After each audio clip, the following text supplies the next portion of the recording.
The happiness of your life depends upon the quality of your thoughts.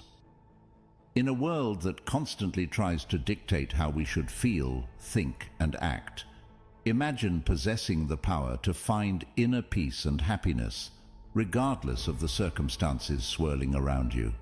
That's not just powerful, it's revolutionary. It's about taking control, not of the world, but of something far more important and absolutely within our reach, our own minds. Stoicism teaches us resilience, gratitude, and the art of living a fulfilled life. But this isn't just a history lesson. It's about you, your life today. It's about facing the chaos of our modern world without losing your cool. It's about finding calm in the storm and happiness in the simplest of things. It's about transforming your mornings from something you dread into a powerful launchpad for a day filled with purpose and joy.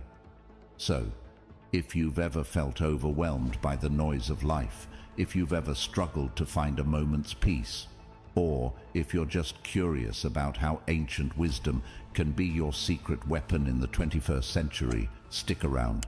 This might just be the video that changes everything for you. Let's dive into the Stoic strategies that can help us craft not just a morning routine, but a life filled with intention, resilience, and true happiness.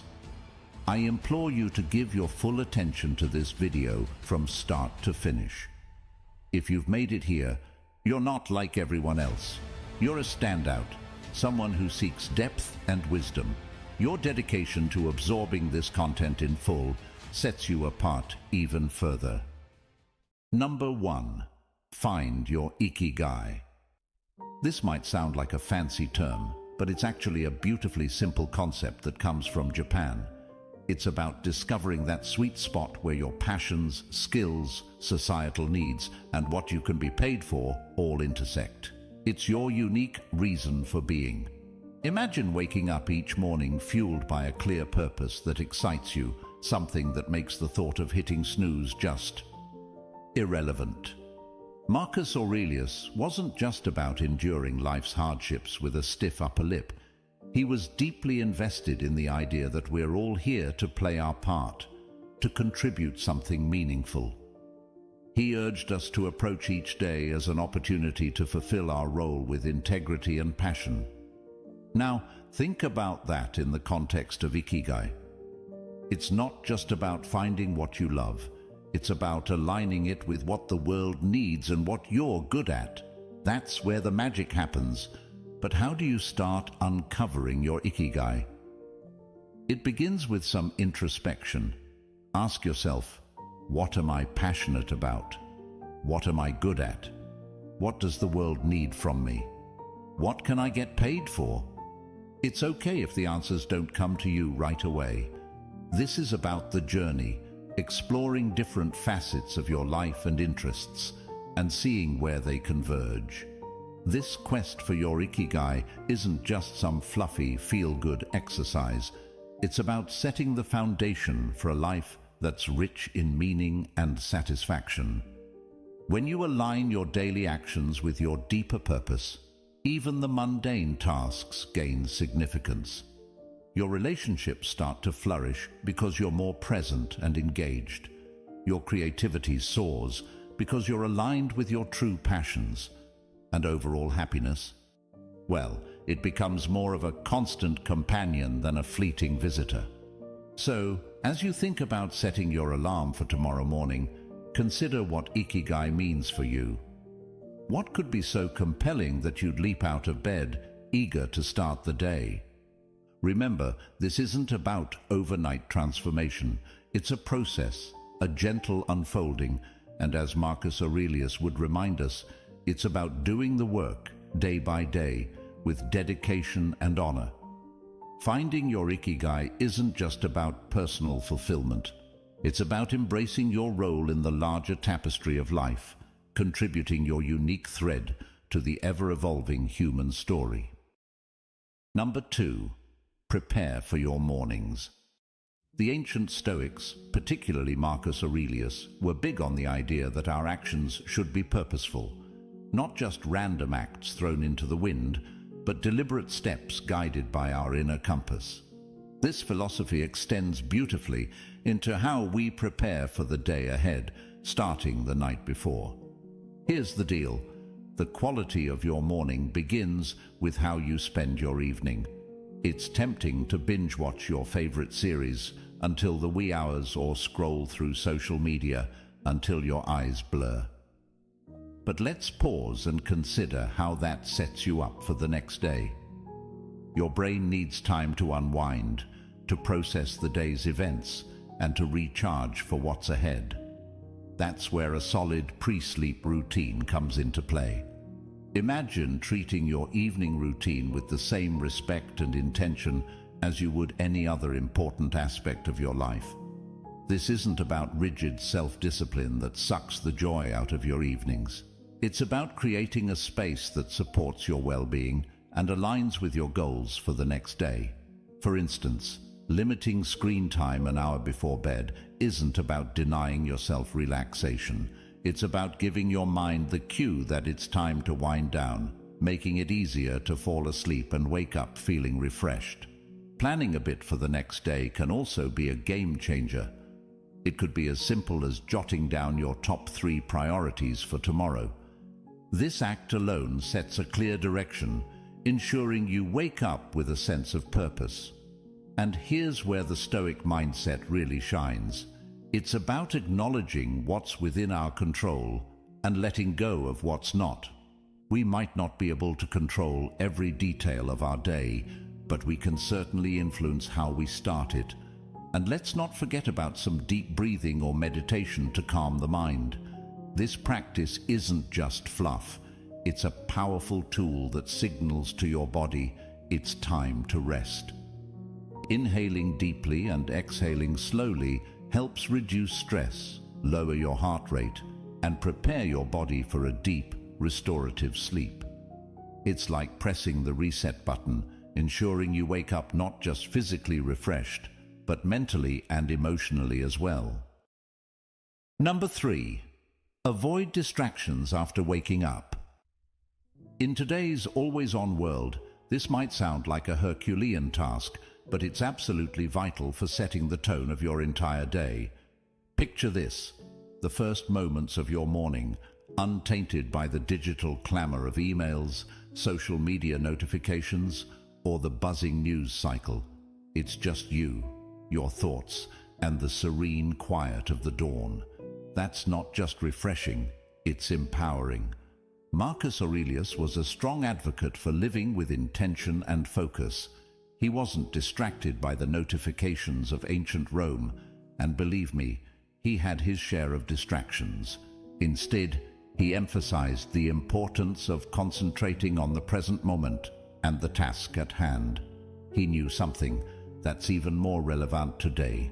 The quality of your attention determines the quality of your life. So, how do we apply this ancient wisdom in the modern age? First, it's about creating a morning space that's intentionally free from digital distractions. This isn't about shunning technology, but rather choosing not to let it dictate the start of your day. It's tempting to roll over and immediately check your phone, but that instantly puts you in a reactive state, responding to the demands and dramas of the external world. Instead, give yourself the gift of a peaceful start. Imagine dedicating the first hour of your day to activities that nourish your soul and sharpen your mind. Maybe it's reading, meditating, journaling, or simply enjoying a cup of coffee as you gaze out the window. This isn't wasted time, it's an investment in your well-being. By avoiding distractions, you're not just avoiding stress, you're actively creating a reservoir of peace and focus that you'll draw from throughout the day. Making the most of your mornings isn't about adding more to your to-do list. It's about subtracting the noise that doesn't serve you. It's about prioritizing what truly matters before the day's demands start pulling at your attention. This is where the Stoic practice of focusing on what's within your control comes into play. You might not be able to control the flood of emails waiting for you, but you can control how and when you choose to engage with them. So tomorrow, challenge yourself to start the day on your terms. Resist the urge to dive into the digital world first thing. Instead, anchor yourself in the present moment, savoring the peace and potential that the morning holds. Remember, every day is a new opportunity to live more intentionally, more serenely, and more in line with who you aspire to be. Let's make our mornings a testament to that ambition, guided by the timeless wisdom of Stoicism and the unwavering focus on what truly matters. Number 4. Wake up consistently. Stoicism at its core is about understanding what is within our control and acting with virtue and intention in those areas. Marcus Aurelius, Seneca, Epictetus. These guys weren't just talking about enduring life's hardships with a stiff upper lip. They were advocating for a proactive engagement with life, taking charge of our actions and our mindset. Waking up consistently is a practice that embodies this philosophy. It's a declaration that we are in control of how we start our day, that we are not at the mercy of whims or external pressures. Building a life, as Stoicism suggests, step by step, with contentment in each action, is a powerful concept. It reminds us that big changes start with small, consistent actions. Waking up at the same time each morning might seem like a small thing, but it's a cornerstone habit that sets the stage for everything else. It's about creating a stable foundation for your day, where you're not rushing from the moment you open your eyes, but rather starting with a sense of control and purpose. But here's the thing. Consistency is challenging. It's supposed to be. The early days of trying to wake up at the same time each morning can feel like an uphill battle. Your bed feels more comfortable than ever, and the temptation to hit snooze just one more time can feel irresistible. This is where the Stoic practice of perseverance comes in. It's about reminding yourself why you're doing this, about the person you're becoming through this discipline. It's about seeing beyond the immediate comfort and focusing on the long-term benefits this habit will bring into your life. Becoming a morning person, then, is not just about the mornings themselves. It's about embodying the qualities that make you resilient, focused, and intentional throughout your day. It's a practice in self-mastery, in aligning your actions with your values, and in cultivating the kind of life you want to live, one morning at a time. So how do we make consistency our ally? Start by setting a clear intention the night before. Remind yourself why waking up at a specific time is important to you. Is it to have more quiet time in the morning for reading or meditation? Is it to exercise or simply to start your day in a more relaxed and controlled manner? Then, create an environment that supports this habit. Maybe it's going to bed a bit earlier to ensure you get enough sleep, or keeping your curtains slightly open to let the natural light wake you up gently. And when it gets tough, remember the Stoic belief in the power of our own will and the importance of acting according to our principles. Each morning that you wake up at your chosen time, you're not just starting your day, you're reinforcing a commitment to yourself, to your growth, and to living a life of intention and purpose. Number 5, take it easy. Amidst all this talk of discipline, consistency, and waking up with the sun, it's paramount to remember one thing: we're human. And being human means we're beautifully complex creatures with brains that often prefer the path of least resistance, the instant gratification route. This is precisely why embarking on new habits, like transforming our mornings, can initially feel like an uphill battle. Yet there's something incredibly freeing in acknowledging this fact. It's not a flaw, it's just part of the human experience. Now, let's channel some Stoicism into this concept. Stoicism teaches us the importance of self-compassion and understanding, alongside its calls for discipline and resilience. Marcus Aurelius, in his personal writings, often reminded himself to be patient and forgiving with his own shortcomings. He knew that berating oneself for every slip-up was not the path to growth. Instead, he advocated for recognizing our errors, learning from them, and then letting them go. This approach is crucial when we're trying to cultivate new morning routines or any habit for that matter. Those first few days or even weeks can be tough. Your alarm goes off, and every fiber of your being wants to stay cocooned in the warmth of your bed. And let's be honest, there will be days when you'll give in to that desire. That's okay. The key is what you do next. Do you beat yourself up, spiraling into a cycle of guilt and self-criticism? Or do you take a breath, forgive yourself, and see the next morning as a fresh opportunity to try again? Forgiveness and patience with ourselves are not signs of weakness. They're indicators of strength and wisdom. They mean we're in it for the long haul, ready to navigate the ups and downs with grace. This Stoic practice of self-compassion is about understanding our nature, working with it, and gently nudging ourselves towards the habits and life we aspire to.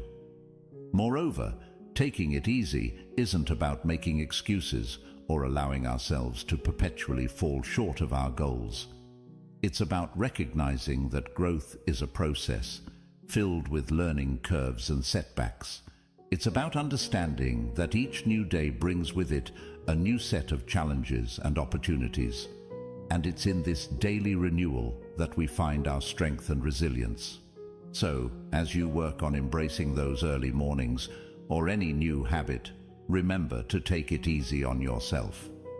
Celebrate the small victories, learn from the setbacks, and approach each day with a heart ready to try again. This isn't just about becoming a morning person, it's about cultivating a mindset that's prepared to face life's challenges with a blend of determination and kindness. Number 6. Practice discipline in little things. Consider the simple act of placing your alarm clock across the room. It's not just about making it physically harder to snooze, it's a statement. It's a commitment to start the day on your terms, to rise despite the comfort of the bed's embrace. It's a small act of defiance against the inertia of sleep and comfort, a step towards embracing the day with intention. Similarly, making your bed each morning might feel like a trivial task, especially when you're the only one who'll see it. Yet it's so much more than smoothing sheets and fluffing pillows. It's an exercise in care, in telling yourself that your environment and how you engage with it matters. It's about creating a space that reflects the order and respect you're cultivating within yourself. These small victories, as Marcus Aurelius would likely argue, are the building blocks of a disciplined life. They're the everyday choices that, while easy to overlook, cumulatively mold our character. Each time you choose to do these little things, you're casting a vote for the type of person you want to be. You're choosing to be someone who values discipline, order, and respect for oneself and one's environment. But why focus on these small acts? Because they're within everyone's reach. Not all of us can control the major events in our lives, the upheavals, the unexpected turns. But we can control how we respond to the start of each day, how we treat our immediate surroundings, and how we prime ourselves for whatever lies ahead. This is Stoicism in action, focusing on what's in our power to control and letting go of what isn't. Moreover, these practices aren't just about building discipline for discipline's sake. They're about cultivating a mindset that's prepared for life's bigger challenges. If you can commit to these small acts of discipline, you're training yourself to uphold your commitments in more significant areas. You're sharpening your ability to follow through, to remain steady in the face of adversity, and to approach life with a calm, collected demeanor, qualities that define the Stoic ideal. So, as you consider the role of discipline in your life, start small. Look for those everyday opportunities to practice self-control and order. Remember, it's in these moments, in the quiet of the morning when you decide to rise and face the day with intention, that your character is forged. These practices are not just chores or tasks, they're rituals, imbuing your day with purpose and your life with a sense of direction and meaning. Number 7. Find an accountability partner. The idea here is simple yet profoundly impactful. Sharing your goals with someone who not only supports you, but also holds you accountable, can significantly amplify your chances of success.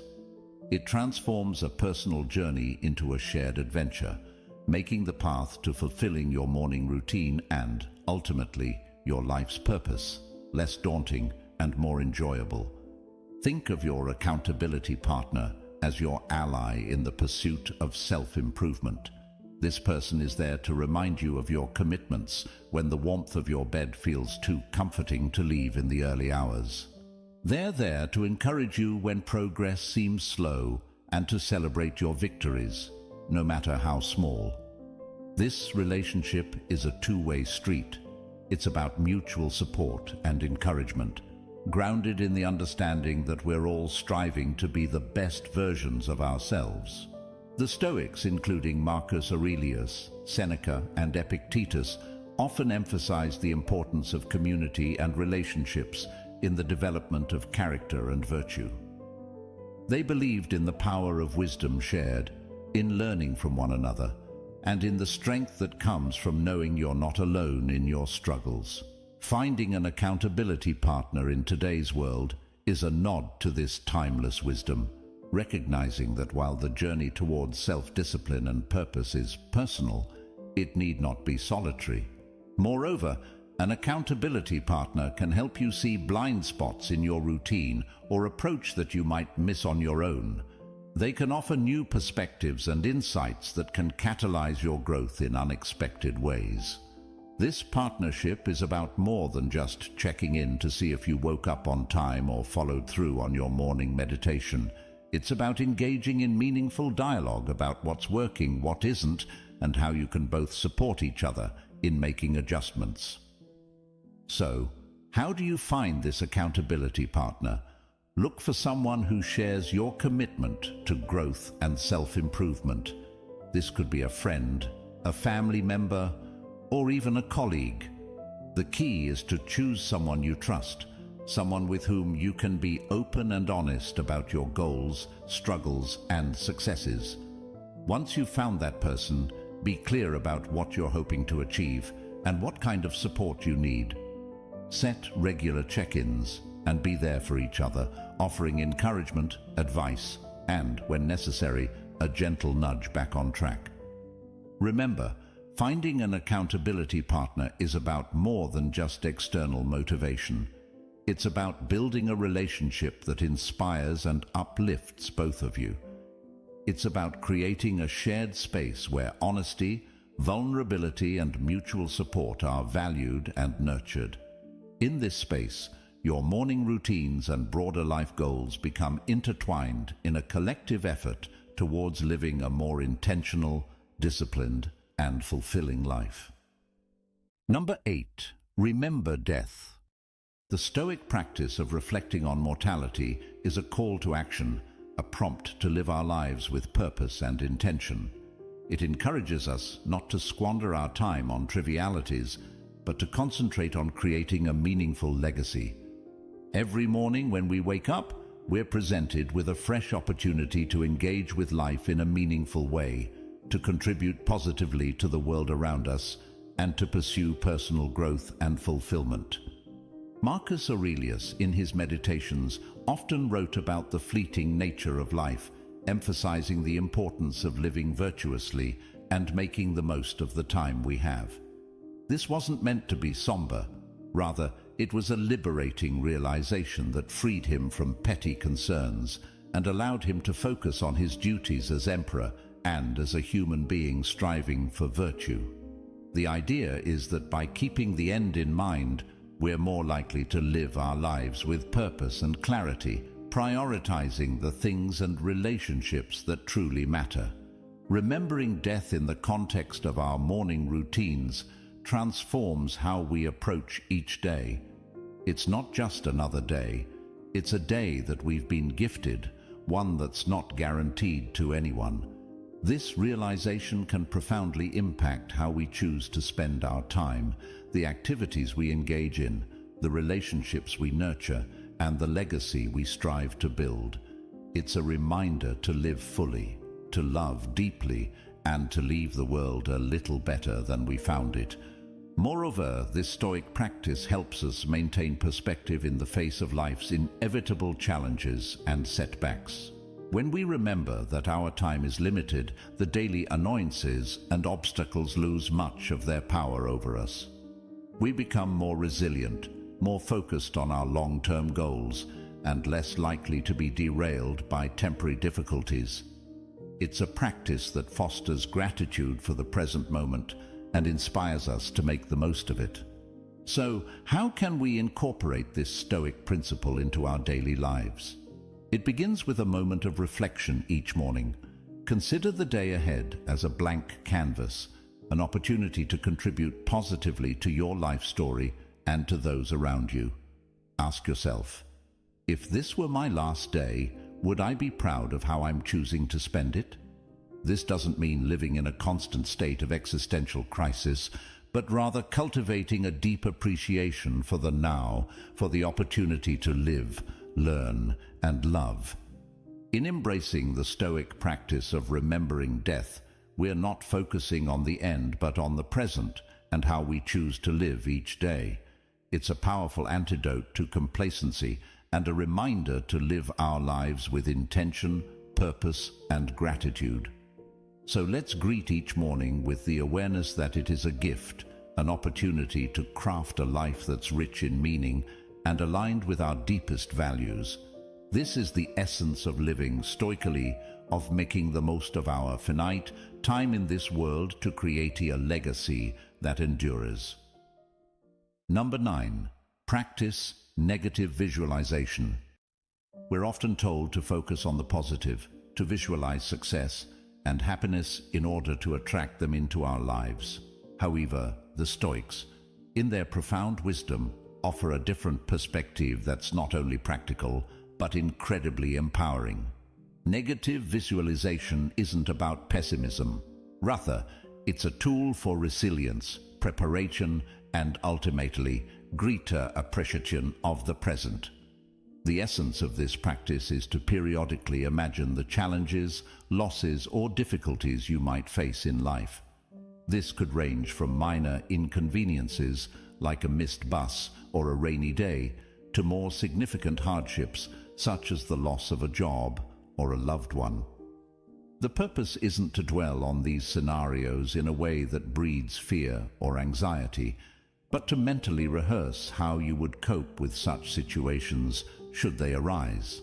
This process of visualization prepares you emotionally and mentally, making you less susceptible to being thrown off course by life's inevitable ups and downs. Marcus Aurelius, Seneca, and Epictetus, they all believed that by contemplating the temporary nature of everything outside our control, we could cultivate a deeper sense of peace and resilience. This practice encourages us to focus on what we can control, our responses, our attitudes, and our actions. Incorporating negative visualization into your morning routine can transform how you approach your day.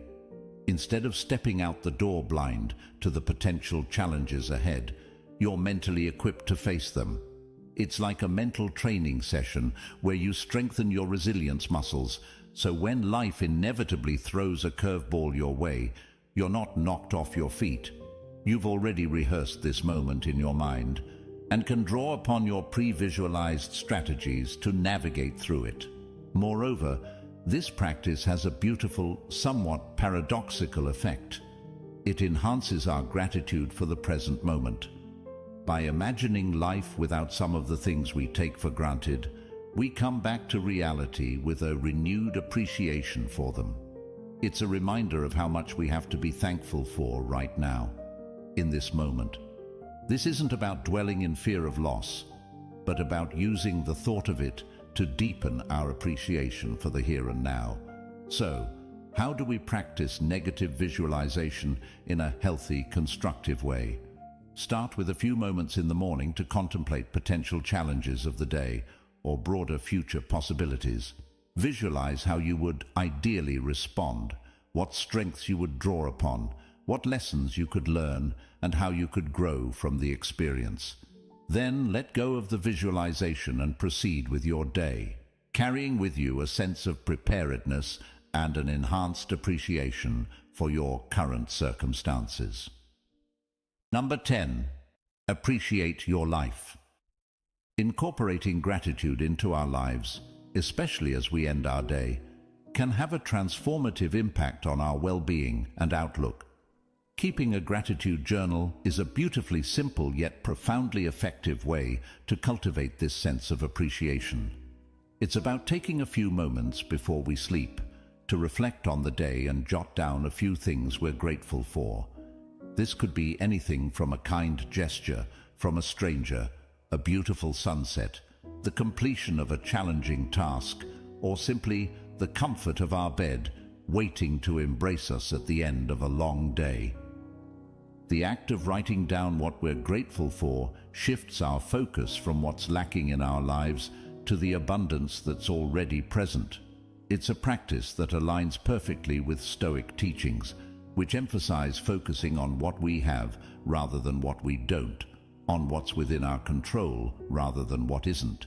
This shift in perspective not only sets the stage for a peaceful night's sleep, free from the turmoil of unfulfilled desires or lingering frustrations, but it also primes our minds to begin the next day with a sense of purpose and appreciation. But why end the day with gratitude? Because it allows us to close our day on a note of positivity, regardless of the challenges we may have faced. It's a way of reaffirming the good in our lives, of finding peace even in turmoil, and of nurturing a mindset that sees opportunities for growth and joy in every circumstance. This nightly practice of gratitude creates a ripple effect, influencing not just how we sleep, but how we wake up and approach our mornings. It transforms our first thoughts of the day from groans over the alarm clock to a quiet anticipation of what the new day holds, what new things we might discover to be grateful for. Moreover, this practice of appreciating our life extends beyond our personal sphere. It enhances our relationships as we become more attuned to the value of those around us and more expressive of our appreciation for their presence in our lives. It deepens our connection to the world as we become more observant of and thankful for the beauty and wonder that surround us, often in the most mundane moments. So, as we consider the multitude of strategies to enrich our mornings and by extension our lives, let's not overlook the power of ending our day with gratitude. It's a practice that embodies the Stoic pursuit of a good life, one marked not by external achievements or material possessions, but by inner peace, contentment, and a deep-seated appreciation for the present moment.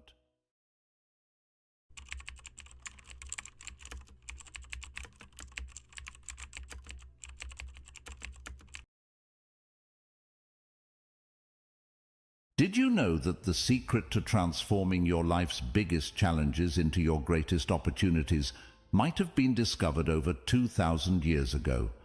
Imagine facing life's storms with a calm so powerful nothing could shake your inner peace. Sounds like a superpower, right?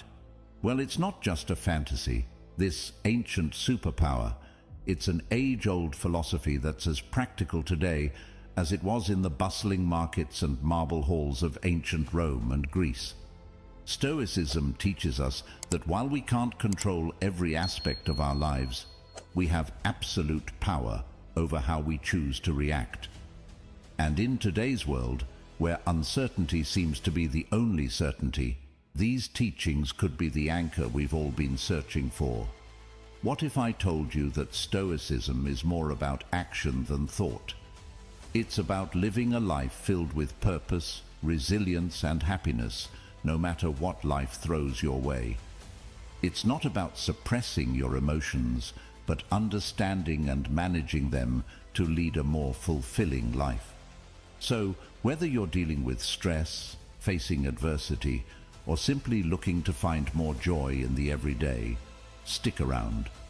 Today, we're diving deep into Stoicism, uncovering its timeless wisdom and discovering how it can transform not just the way we think, but the way we live.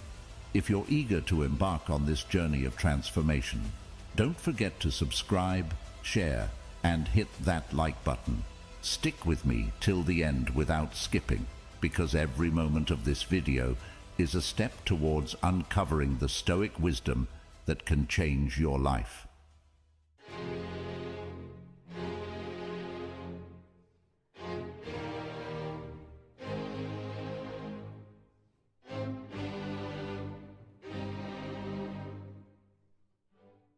One, focusing on what's in your control. Have you ever found yourself stuck in traffic, fuming over the delay, or scrolling through your phone only to get upset over a negative comment someone left on your post? It happens to the best of us. It's almost like our day-to-day life is filled with these little tests, challenging our mood and our peace of mind at every turn. But here's a game-changing perspective from the world of Stoicism that can turn all that frustration on its head. Stoicism, this incredible philosophy that dates back to ancient Greece and Rome, hands us this powerful tool, focusing on what's in our control. The great Stoic philosopher Epictetus once said, "It's not what happens to you, but how you react to it that matters." Think about that for a second. Traffic, bad weather, negative comments. These are all outside our control. We can't change them, no matter how much we wish we could. What we can change, however, is how we react to them. This idea isn't just ancient wisdom, it's backed by modern psychology too. Carl Jung, a giant in the field of psychology, famously stated, "I am not what happened to me. I am what I choose to become."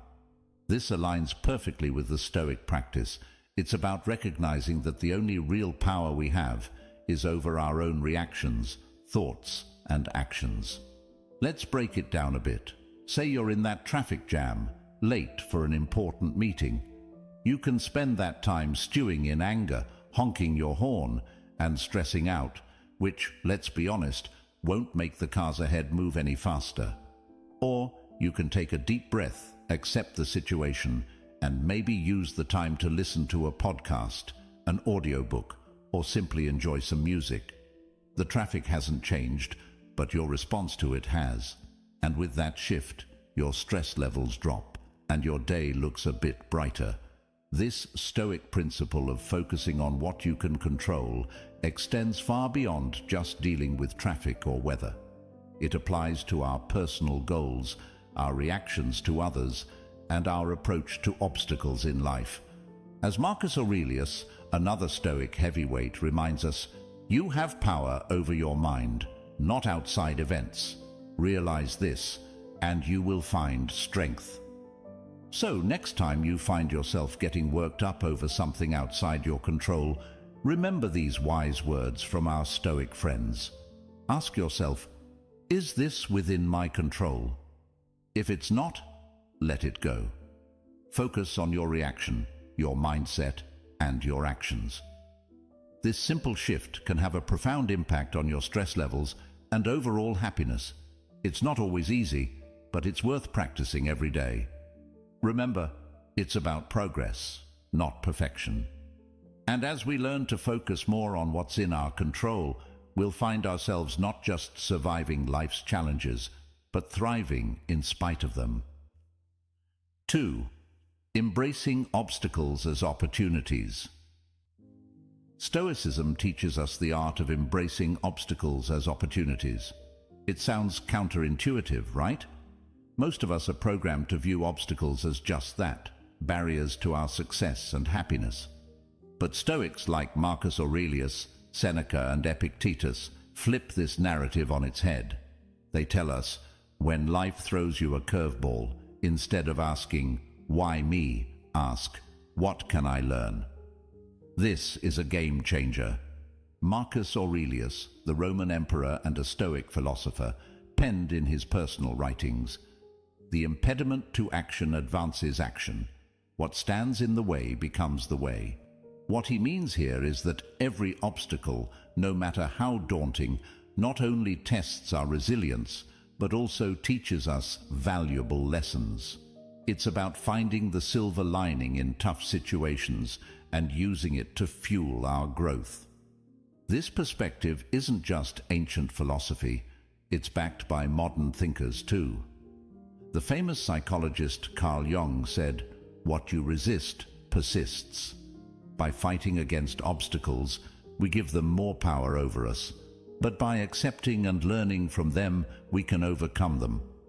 This Stoic mindset is about transforming challenges into stepping stones towards becoming stronger and wiser. Let's make it practical. Say you're facing rejection from job applications. It's easy to fall into a spiral of self-pity and doubt, but what if you viewed each rejection as feedback? Maybe there's a skill you need to improve or a new strategy for your job search. That shift in perspective can turn a series of rejections into a path for professional development. Another example is personal conflicts.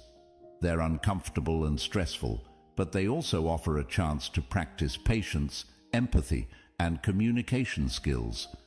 Every disagreement is an opportunity to understand different viewpoints and to refine our conflict resolution abilities. The essence of embracing obstacles as opportunities lies in asking ourselves, "What can this situation teach me?" Instead of being passive victims of circumstance, we become active learners and problem solvers. This doesn't mean that facing obstacles becomes easy, but it does mean that we approach them with a mindset geared towards growth and learning. Epictetus once said, "It's not what happens to you, but how you react to it that matters." This is the heart of Stoicism. It's about seeing beyond the immediate pain or frustration of an obstacle and finding the lessons and opportunities it presents. So when you're faced with a challenge, big or small, try to pause and reframe it. Ask yourself what you can learn from the situation and how it can make you stronger and wiser. Remember, obstacles aren't just hurdles to overcome, they're opportunities to grow. By adopting this Stoic mindset, we can navigate life's ups and downs with more grace, resilience, and wisdom. 3. Living in the present moment. It's something we hear about all the time, right? Live in the now. But what does that really mean? And why is it so important? Living in the present moment is about fully embracing and experiencing where you are at this very second, not letting your mind wander off to the worries of tomorrow or the regrets of yesterday. It's about realizing that life, with all its beauty, challenges and surprises, happens in the now. This concept isn't new. It's been a cornerstone of Stoic philosophy, echoed by great minds like Marcus Aurelius, Seneca, and Epictetus, and it's been reiterated by modern psychologists and thinkers. Let's start with the Stoics. Marcus Aurelius once said, "Do not dwell in the past. Do not dream of the future. Concentrate the mind on the present moment." He understood that the power of living in the present lies in its ability to ground us, to clear our minds of distractions, and to allow us to appreciate the richness of life as it unfolds. But why is it so hard to stay present? Our minds are often cluttered with thoughts, worries about what's next, or replaying things that have already happened. This constant mental noise pulls us away from the beauty and potential of the here and now. As the famous psychologist Carl Jung put it, "The least of things with a meaning is worth more in life than the greatest of things without it." Living in the present moment gives meaning to the small, everyday experiences, enriching our lives beyond measure. Aristotle talked about the importance of being mindful of the present to achieve eudaimonia, or a state of being happy, healthy, and prosperous. He believed that by focusing on the here and now, we could live a virtuous life, making the most of our human experience. So, how can we practice living in the present? It starts with mindfulness, the art of paying attention to the present moment without judgment. When you eat, savor each bite. When you walk, notice the feeling of the ground under your feet. Listen actively when someone is speaking to you, instead of planning what you're going to say next. These simple acts of mindfulness bring us back to the present, making our lives richer and more meaningful. Seneca offered this wisdom: true happiness is to enjoy the present without anxious dependence upon the future. He understood that anxiety about what's to come or what has been only serves to diminish our happiness in the now. Living in the present isn't about ignoring the future or forgetting the past. It's about finding a balance where we learn from our past and plan for our future without letting those activities consume our present. It's in this balance that we find peace and contentment. Remember, every moment is an opportunity to reset and refocus on the now. It's in the present that we live, love, and make memories. So let's make a conscious effort to be more present in our lives. Let's cherish the now, for this moment right here is where life truly happens. 4. Building self-discipline. I know the word self-discipline might bring to mind images of rigid schedules and a life devoid of fun, but let's reshape that picture together. Self-discipline is not about restricting your life. It's about empowering yourself to make choices that align with your deepest values and long-term aspirations. It's choosing what's right for you, not what's easy in the moment. At its core, building self-discipline is about mastery over ourselves. It's about saying yes to things that serve us and no to things that don't, even when it's tough. Think about it. Whether it's sticking to a workout routine, saving money instead of impulse buying, or turning off Netflix to focus on a project. These choices might not deliver instant gratification, but they pave the way for long-term satisfaction and success. Stoic philosophy has a lot to say about self-discipline. Marcus Aurelius, the Roman emperor and Stoic philosopher, once wrote, "You have power over your mind, not outside events. Realize this, and you will find strength." This powerful statement highlights the essence of self-discipline. It's about controlling our impulses, emotions, and actions, despite the external temptations and distractions that life throws our way. Seneca offers wisdom on the subject too. He advises us to be steadfast and control our desires rather than being controlled by them. He understood that true freedom comes from within, from our ability to govern ourselves and our appetites. But why is self-discipline so critical? Aristotle, the ancient Greek philosopher, sheds light on this. He believed that we achieve excellence and virtue through habit. By practicing self-discipline, we cultivate habits that lead us toward our best selves. It's not about occasional acts of willpower, but about consistently making choices that reflect our values and goals. Building self-discipline also ties into modern psychological understanding. Carl Jung, a pioneer in psychology, emphasized the importance of integrating all aspects of our personality to live fully. This integration requires self-discipline, as we must navigate the desires of different parts of our psyche, choosing paths that contribute to our overall well-being and growth. So how can we build self-discipline in our daily lives? Start small. Pick one area you want to improve, whether it's your diet, exercise routine, or spending habits. Set clear, achievable goals and take it one day at a time. Remember, every time you make a choice that aligns with your goals, you're building the muscle of self-discipline. Epictetus reminds us, no great thing is created suddenly. Self-discipline is built through small, consistent actions. It's about progress, not perfection. Every day presents new opportunities to practice self-discipline, to choose actions that move us closer to who we want to be. Building self-discipline is a journey. It's about finding balance between what we want now and what we want most. It's about making choices that might be hard in the moment, but will bring us closer to our goals, happiness, and peace in the long run.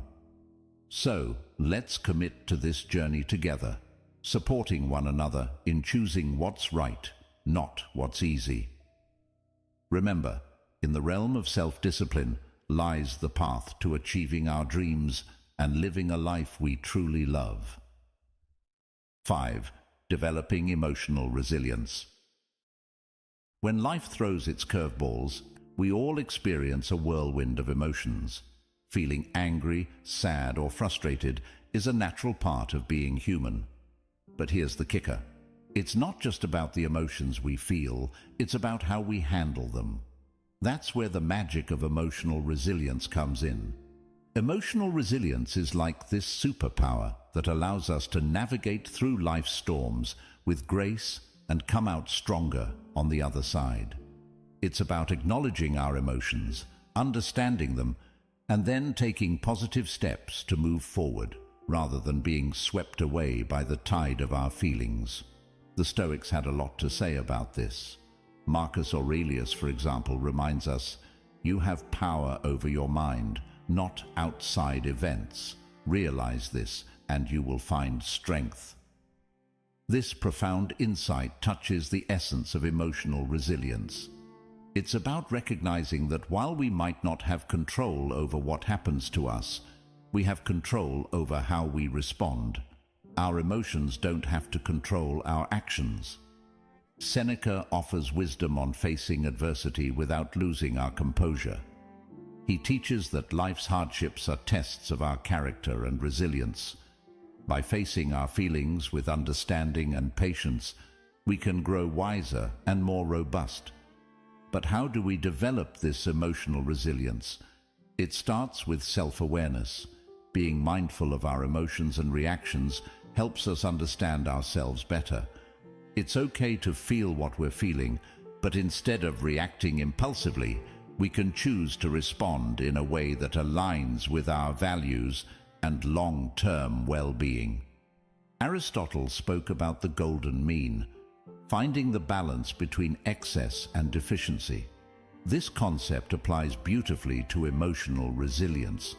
It's about finding a balanced response to our emotions, not suppressing them or letting them overpower us. Carl Jung, a pioneer in psychology, emphasized the importance of integrating all aspects of our psyche to achieve wholeness. Part of this process involves confronting our emotions, understanding them, and learning from them. This is at the heart of developing emotional resilience. So, what can you do when you're in the grip of strong emotions? First, give yourself permission to feel. Acknowledge your emotions without judgment. Then, take a step back and try to understand what triggered these feelings. This reflection can provide valuable insights into your emotional patterns and triggers. Epictetus said, "It's not what happens to you, but how you react to it that matters." This is a powerful reminder that our reactions to our emotions can shape our experiences. Instead of being reactive, we can choose to respond in a way that is constructive and healing. Developing emotional resilience is a journey. It involves practicing mindfulness, self-reflection, and patience.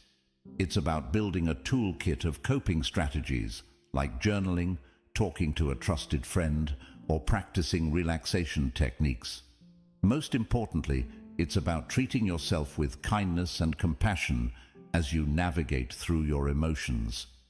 Emotional resilience is not about never feeling negative emotions. It's about learning to ride the waves of those emotions with grace and coming out on the other side stronger and more self-aware. By developing emotional resilience, we empower ourselves to face life's challenges with courage and poise. Let's embrace this journey together, supporting each other in becoming more emotionally resilient and, ultimately, living a more fulfilling life. 6. Momentomori. Remember, you will die. The Stoics, including great minds like Marcus Aurelius, Seneca, and Epictetus, used this concept not to create fear, but to inspire a deeper appreciation for every moment. They believed that by keeping the inevitability of death in mind, we would live more fully, consciously, and with gratitude for the present. Marcus Aurelius, in his Meditations, often reflected on the transience of life, encouraging us to live in a way that's true to our values and to make the most of the time we're given. You could leave life right now. Let that determine what you do and say and think, he wrote. This isn't about being morose. It's a call to action, a reminder to focus on what truly matters, to let go of petty concerns, and to live with purpose and integrity. Seneca, too, spoke about the shortness of life, urging us not to waste time on trivialities, but to focus on creating a meaningful existence. He believed that being mindful of death encourages us to live more wisely and to cherish our relationships and experiences. Epictetus emphasized the importance of focusing on the present and making the best use of our time. By remembering that we won't live forever, we're more likely to live ethically and to appreciate the beauty and richness of life. But how can we incorporate memento mori into our own lives without it feeling like a dark cloud over our heads? It starts with shifting our perspective. Instead of seeing the awareness of death as something fearful, we can view it as a powerful motivator to live our lives to the fullest. It's about embracing the present, not postponing our dreams or happiness for some undefined future that's not guaranteed. Think about the things you've been putting off. Maybe it's pursuing a passion, reconnecting with loved ones, or simply taking time to appreciate the small joys of everyday life. Memento mori reminds us not to take our time for granted. It encourages us to live more authentically, to say what we mean, to love openly, and to be present in our lives. This concept also teaches us to appreciate the impermanence of life, which in turn deepens our gratitude for the moments we have. When we remember that our time is limited, we're more likely to cherish our experiences, to live more mindfully, and to express our gratitude for the people and moments that enrich our lives. So let's use memento mori not as a source of fear, but as a catalyst for growth, gratitude, and a deeper appreciation of life. Let it remind us to make choices that align with our deepest values, to cherish our relationships, and to savor the beauty of the present moment. Remembering that we will die one day encourages us to live more fully today. In embracing memento mori, we find a powerful reminder to live not in fear of death, but in celebration of life. Let's make every moment count, not because we're afraid of its end, but because we're in love with life itself. Let's live in a way that, when our time does come, we can look back with no regrets, knowing we lived fully, loved deeply, and appreciated the incredible journey that life is. 7. Practicing gratitude. It's fascinating how such a simple concept can have a profound impact on our lives. It's about shifting our focus to what we have rather than dwelling on what we're missing. This practice can be a real game changer, especially on those days that feel like an uphill battle. The Stoics, wise as they were, had a lot to say about gratitude. They believed that happiness doesn't come from having more, but from appreciating what we already have. Marcus Aurelius often wrote about the importance of focusing on the present and finding joy in the simple things. He said, "When you arise in the morning, think of what a precious privilege it is to be alive, to breathe, to think, to enjoy, to love." This is gratitude in its purest form, recognizing the value of life itself and the many gifts it offers us each day. Seneca talked about how our desires can lead us astray, always chasing after more and never finding true satisfaction. He suggested that by focusing on what we have and understanding that the best things in life are already within our grasp, we can find real contentment. Epictetus, known for his practical approach to Stoic philosophy, encouraged his followers to appreciate their current circumstances, whatever they might be. He believed that by accepting and finding value in our present situation, we could live a more fulfilled life. But how do we practice gratitude, especially when life throws curveballs our way? It starts with making it a daily habit. Each morning or evening, take a moment to reflect on 3 things you're grateful for. It could be as simple as a warm cup of coffee, a conversation with a friend, or the beauty of a sunset. This practice helps to rewire our brains to focus on the positive, boosting our mood and overall outlook on life. Gratitude also means embracing the challenges and finding lessons within them. Instead of asking, "Why is this happening to me?" we can ask, "What can I learn from this?" This shift in perspective can help us appreciate our experiences, both good and bad, as valuable steps on our journey. Moreover, practicing gratitude helps us build stronger connections with others. By expressing appreciation for the people in our lives, we not only brighten their day, but also strengthen our relationships. A simple thank you can go a long way in showing someone that they're valued and loved. Aristotle spoke about the importance of recognizing the good in our lives and striving for a virtuous life. He believed that gratitude was a key part of achieving eudaimonia, or true happiness, as it allows us to appreciate the goodness around us and within ourselves. Even modern psychology supports the benefits of gratitude. Studies have shown that people who practice gratitude regularly experience less anxiety, sleep better, and have a more positive outlook on life. It's like Carl Jung said, the word happiness would lose its meaning if it were not balanced by sadness. By acknowledging and being grateful for the full spectrum of our experiences, we find a deeper, more authentic form of happiness.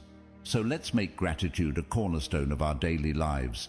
Let's celebrate the small victories, cherish the moments of connection, and find joy in the simple pleasures. By focusing on what we have, not what we're missing, we can cultivate a sense of abundance and happiness that shines from within. Remember, it's not happiness that brings us gratitude, it's gratitude that brings us happiness. Let's fill our glasses half full, raise them high, and toast to the beauty of gratitude in our lives. Cheers to finding the silver lining even on the cloudiest of days. 8. Focusing on personal excellence. The Stoics had a profound understanding of personal excellence. They believed that excellence, or virtue, is the sole good, and that everything we do should aim towards living a virtuous life. Marcus Aurelius, for instance, is a prime example of someone who strived for personal excellence. He once said, "Waste no more time arguing about what a good man should be one." This simple yet powerful statement encapsulates the essence of personal excellence. It's about embodying the values we admire and striving to live by them every day. Seneca emphasized the importance of self-improvement and learning. He advocated for a life lived in accordance with nature and reason, suggesting that true excellence comes from within and is reflected in our actions and choices. Epictetus highlighted the role of personal responsibility in achieving excellence. He taught that our reactions, our emotions, and our will are within our control, and mastering them is key to living a life of virtue. But what does focusing on personal excellence look like in our day-to-day lives? It starts with setting personal standards based on our values and aspirations, not societal expectations or the achievements of others. It's about knowing who we are, understanding our strengths and weaknesses, and taking consistent steps towards improvement. Personal excellence is also about resilience. It's about how we respond to setbacks and failures, not just our successes. Like Aristotle said, excellence is never an accident. It is always the result of high intention, sincere effort, and intelligent execution. It represents the wise choice of many alternatives. Choice, not chance, determines your destiny. This means embracing challenges as opportunities to learn and grow, rather than seeing them as obstacles. Moreover, focusing on personal excellence involves cultivating a growth mindset, a concept championed by modern psychology. It's the belief that our abilities and intelligence can be developed through dedication and hard work. This mindset encourages us to embrace challenges, persist in the face of setbacks, and see effort as a path to mastery. Personal excellence also means living authentically. It's about being true to ourselves and our values, even when it's not easy. It's about making choices that reflect who we are and who we want to be, and taking pride in our journey, including the struggles and the triumphs. Practicing gratitude, as we discussed earlier, ties into personal excellence too. By appreciating what we have and where we are on our journey, we foster a positive outlook that supports our growth and well-being. So, let's commit to focusing on personal excellence. Let's set our own standards, embrace our unique paths, and take pride in our progress. Remember, it's not about being perfect, it's about being proud of who we are and how we live. It's about celebrating our efforts, learning from our experiences, and always striving to be the best versions of ourselves. Together, let's make personal excellence not just a goal, but a way of life. 9. Not caring what others think. In a world saturated with social media, where likes, follows, and comments often dictate our self-worth, it's easy to fall into the trap of valuing ourselves through the lens of others' opinions. But here's a liberating truth. Your worth isn't based on external validation. It's about being true to yourself, embracing your authenticity, and living in alignment with your values. The Stoics, those ancient philosophers we keep turning to for timeless wisdom, had a lot to say about this. They taught that our inner peace and freedom come from focusing on what's within our control, our actions, our thoughts, our integrity, not the fluctuating opinions of others. Marcus Aurelius wisely stated, "I have often wondered how it is that every man loves himself more than all the rest of men, but yet sets less value on his own opinion of himself than on the opinions of others." This striking observation highlights the paradox many of us live with, valuing others' judgments over our own self-assessment. Seneca echoed this sentiment by emphasizing the importance of living a life true to oneself, not one shaped by the expectations or approval of others. He believed that true contentment comes from within, from living a life that's congruent with our principles and values. Epictetus taught that worrying about others' opinions is outside our control and therefore not worth our energy. He encouraged focusing instead on our own actions and on living virtuously, as that's where our true power lies. So, how can we start caring less about what others think and more about being true to ourselves? First, it's about understanding that you are the author of your life story. You have the power to define your worth, not society, not your social media followers, nor the people around you. It's about grounding your self-esteem in who you are, the values you stand for, the kindness you spread, and the effort you put into being your best self. Second, practice self-reflection. Ask yourself, whose life am I living? Am I making choices based on my desires, or am I trying to fit into someone else's mold? Reflecting on these questions can help realign your actions with your true self. Third, Embrace vulnerability. Being true to yourself means being open about your flaws and all, understanding that perfection is an illusion. It's okay to be a work in progress, making mistakes and learning from them. This authenticity attracts the right people into your life, those who appreciate the real you. Moreover, remember the words of Aristotle, who spoke about the golden mean, finding balance in life. Applying this to our concern for others' opinions, it's about finding a healthy balance between considering constructive feedback and maintaining our autonomy and self-worth. Incorporating a Stoic mindset into our lives means understanding that our worth is determined by our virtues, our actions, and our commitment to living a meaningful life, not by external accolades or approval. It's about building a strong inner fortress that remains unshaken by the fleeting opinions of others. Let's commit to valuing ourselves for who we truly are, not for the likes, follows, or approval we receive. Let's be courageous in our authenticity, living lives that resonate with our deepest truths. Remember, your worth is inherent and unique, and by being true to yourself, you shine your light in the most genuine way possible. Let's not just navigate life, but thrive in it, with the confidence that comes from knowing we are living authentically, aligned with our values, and true to ourselves. 10. Accepting change. Here's the thing. Accepting change is not just necessary, it's vital for our growth and happiness. The reality is, the only constant in life is change. Learning to go with the flow and embrace life's inevitable shifts makes navigating through them less scary and more of an adventure. The Stoics had an incredibly healthy perspective on change. They saw it as a natural part of the universe's rhythm. Marcus Aurelius said, "Accept whatever comes to you woven in the pattern of your destiny, for what could more aptly fit your needs?"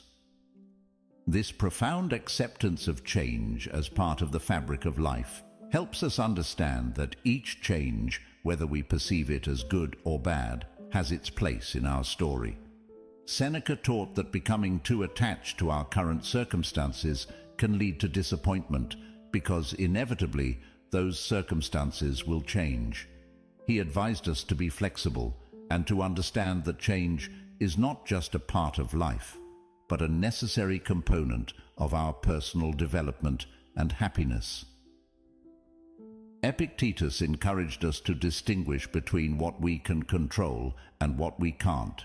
He pointed out that while we can't control external events, we can control our attitudes towards them. This mindset is incredibly empowering when it comes to dealing with change.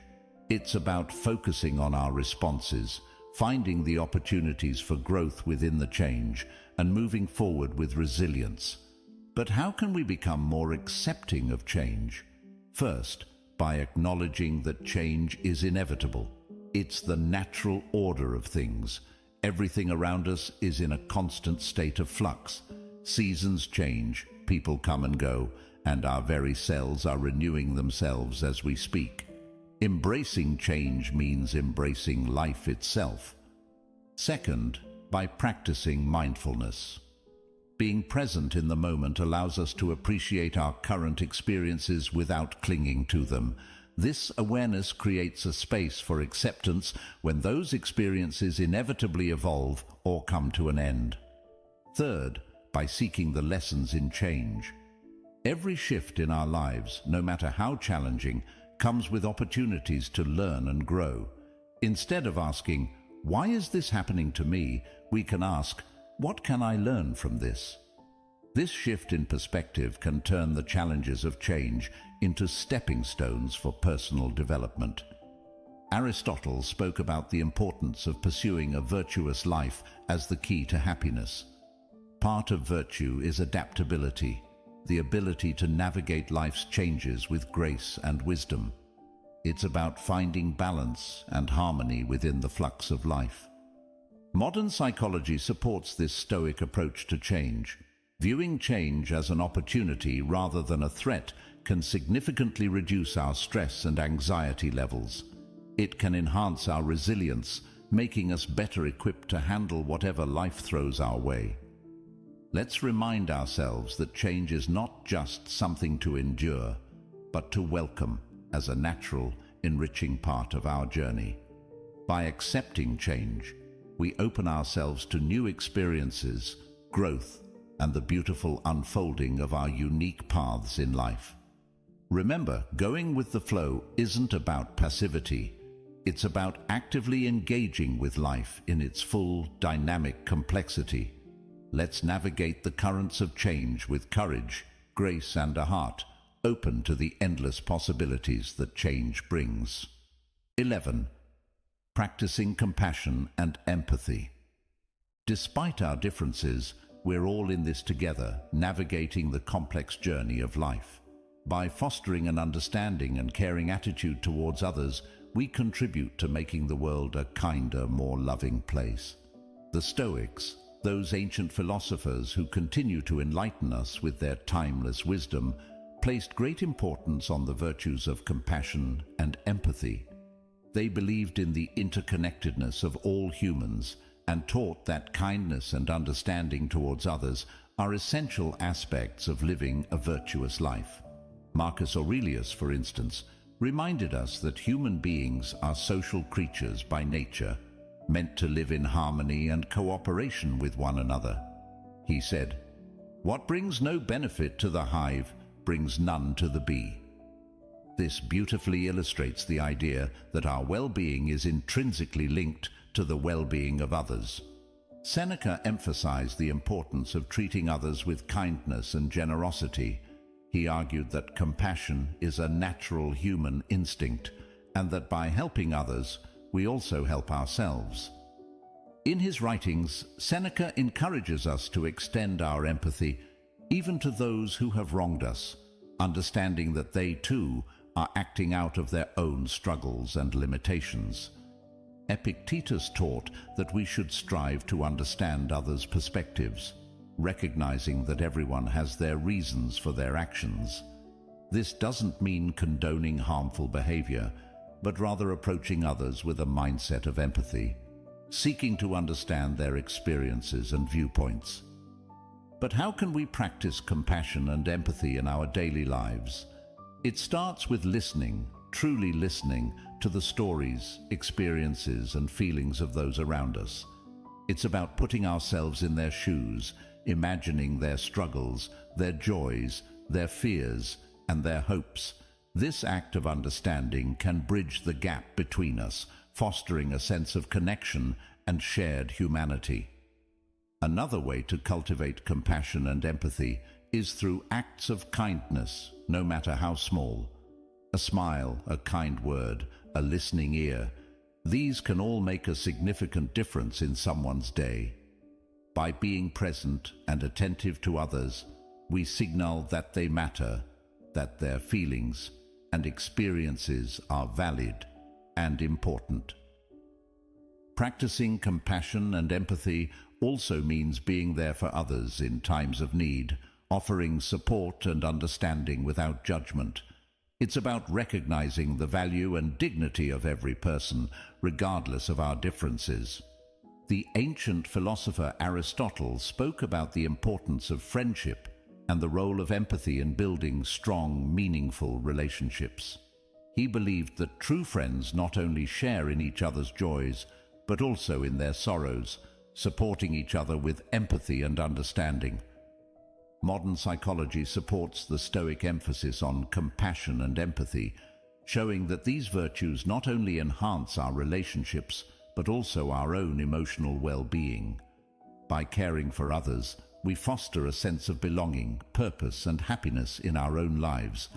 Let's remind ourselves that behind every face is a story, behind every action is a reason, and that by understanding and caring for each other, we make the world a kinder, gentler place. In doing so, we not only enrich the lives of those around us, but also find deeper fulfillment and joy in our own lives. Together, let's spread kindness like confetti, creating ripples of compassion that transform the world, one act of empathy at a time. 12. Reflecting and reviewing regularly. This is about taking a pause, a real, meaningful pause, to look back on our actions, our thoughts, and the paths we've tread. It's about growth, introspection, and aligning our lives with our deepest values. In a world that's always rushing forward, this practice is our anchor, ensuring we're not just being swept away, but are sailing in the direction that's true to us. The Stoics, with their profound insights into human nature, placed immense value on the practice of reflection. Marcus Aurelius, in his personal writings, which we now treasure as meditations, offered a model of this practice. He didn't just rule an empire, he took the time to examine his life, his decisions, and his moral compass through writing. He saw this reflection as essential to living a life of virtue and purpose. "The happiness of your life depends upon the quality of your thoughts," he wrote, reminding us that our internal dialogue shapes our external reality. Seneca recommended regular self-assessment as a way to foster self-improvement and wisdom. He likened life to a play, suggesting that we periodically review our roles and performances. Are we acting in harmony with the character we wish to embody? Are our actions reflective of the script we value, the script of our lives? Epictetus encouraged his students to end each day with a review of their actions and attitudes. This wasn't about self-criticism, but about self-awareness and growth. He urged us to ask ourselves, what did I do well? What did I do wrong? What duties left undone? Through such questions, we can steer our lives more consciously, making adjustments that bring us closer to our ideals. But how do we incorporate this Stoic practice of reflection and review into our modern lives? First, by making it a habit. Dedicate a few minutes each day, perhaps before bedtime, to reflect on your day. What were your victories? Where did you face challenges? And how did you respond? This practice can start as a mental exercise, but writing it down can enhance its benefits, giving you a tangible record of your journey. Second, use reflection as a tool for gratitude. In reviewing your day, also take note of the moments, no matter how small, that brought you joy or gratitude. This balances our natural tendency to focus on the negative, cultivating a more positive outlook on life. Third, approach this practice with kindness and compassion towards yourself. Reflection is not about berating yourself for mistakes, but about recognizing them as opportunities for learning and growth. Be as understanding and supportive to yourself as you would be to a dear friend. Aristotle spoke about the importance of living a reflective life. He believed that true wisdom comes from understanding ourselves, our actions, and our place in the world. This reflection is the essence of living an examined life, one that's in accordance with virtue and excellence. In modern psychology, the benefits of regular reflection are well documented, showing improvements in mental health, clarity of purpose, and personal growth. Reflecting on our experiences helps us process emotions, learn from our actions, and make more informed decisions moving forward. Let's commit to this practice of reflecting and reviewing regularly.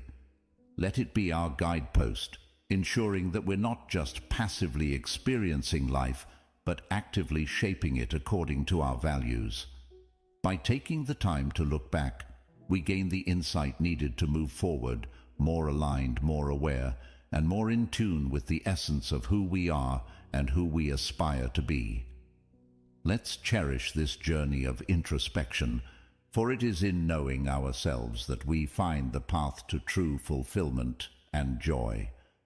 Each of these lessons from Stoicism isn't just ancient wisdom. They're life hacks that can help us deal with stress, make better decisions, and find peace in chaos. Remember, it's not the challenges along the way that define us, but the strength we find in facing them. the wisdom we gather, and the compassion we share. Each step, each reflection, each act of kindness is a brushstroke in the masterpiece that is your life. So let's not just exist, let's live, vibrantly, purposefully, authentically.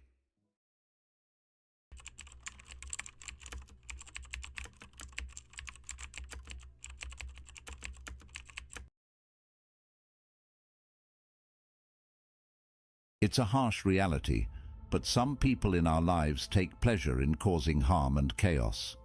Think about it. You could be sharing moments, trusting someone, only to discover they are the very source of your turmoil.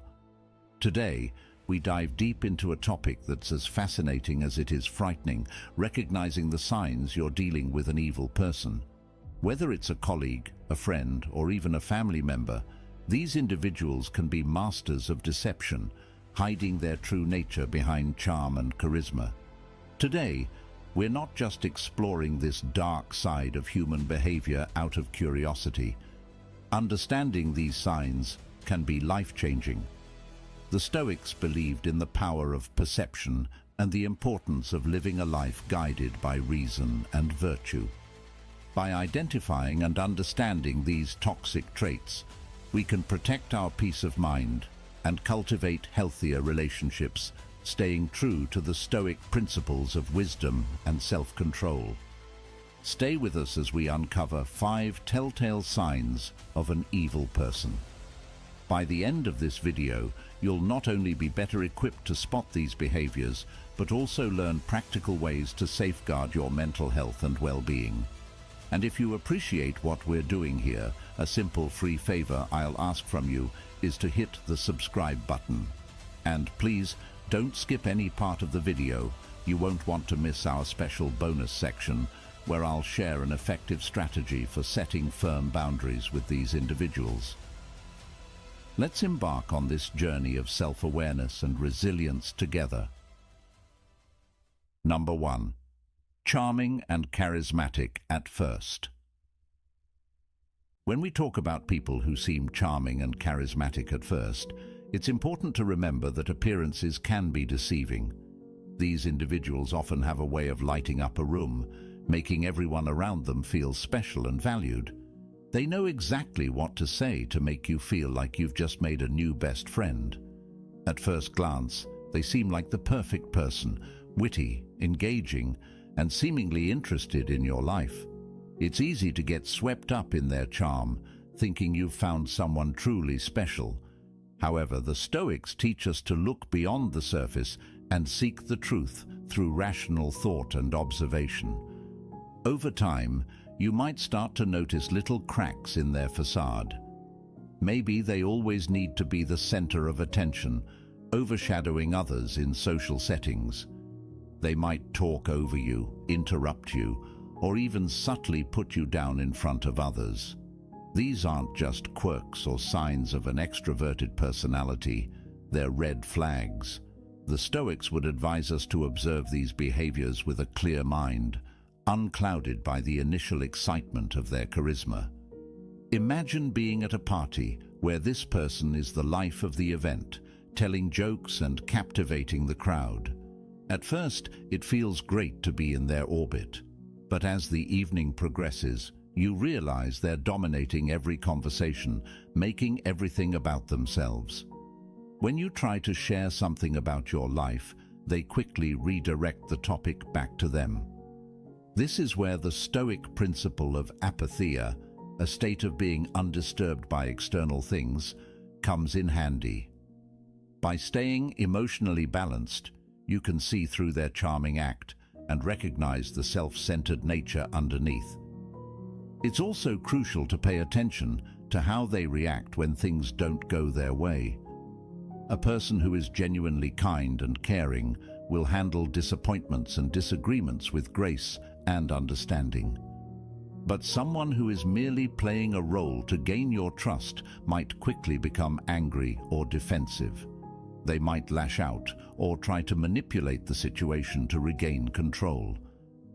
According to Stoic wisdom, such reactions are clear indicators of a lack of virtuous character. Marcus Aurelius reminds us to be wary of those who display signs of anger and manipulation, as these are not the traits of a rational and virtuous person. The key here is to take your time and trust your instincts. The Stoics believed in the power of observation and the importance of not rushing to judgment based on first impressions. Epictetus taught that we should carefully evaluate the character of those we allow into our inner circle. So, if someone seems too good to be true, give yourself the space to observe their actions over time. Notice how they treat others, especially when they think no one is watching. True character is revealed in how a person behaves when they aren't trying to impress anyone. Remember, not everyone who seems charming and charismatic has good intentions. Some people use their charm as a tool for manipulation. By staying grounded and mindful, you can protect yourself from being taken in by a superficial facade. Stay true to the Stoic principles of wisdom and discernment, and you'll be better equipped to navigate these complex social interactions. Number 2. Lack of empathy. Another crucial sign to watch out for is a lack of empathy. Empathy is the ability to understand and share the feelings of others. It's what allows us to connect deeply with those around us, to offer support when it's needed, and to create meaningful relationships.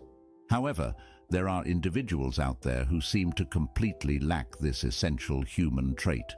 They don't care about how their actions or words affect others, and this can have a devastating impact on those around them. The Stoics believed in the importance of compassion and understanding as fundamental virtues.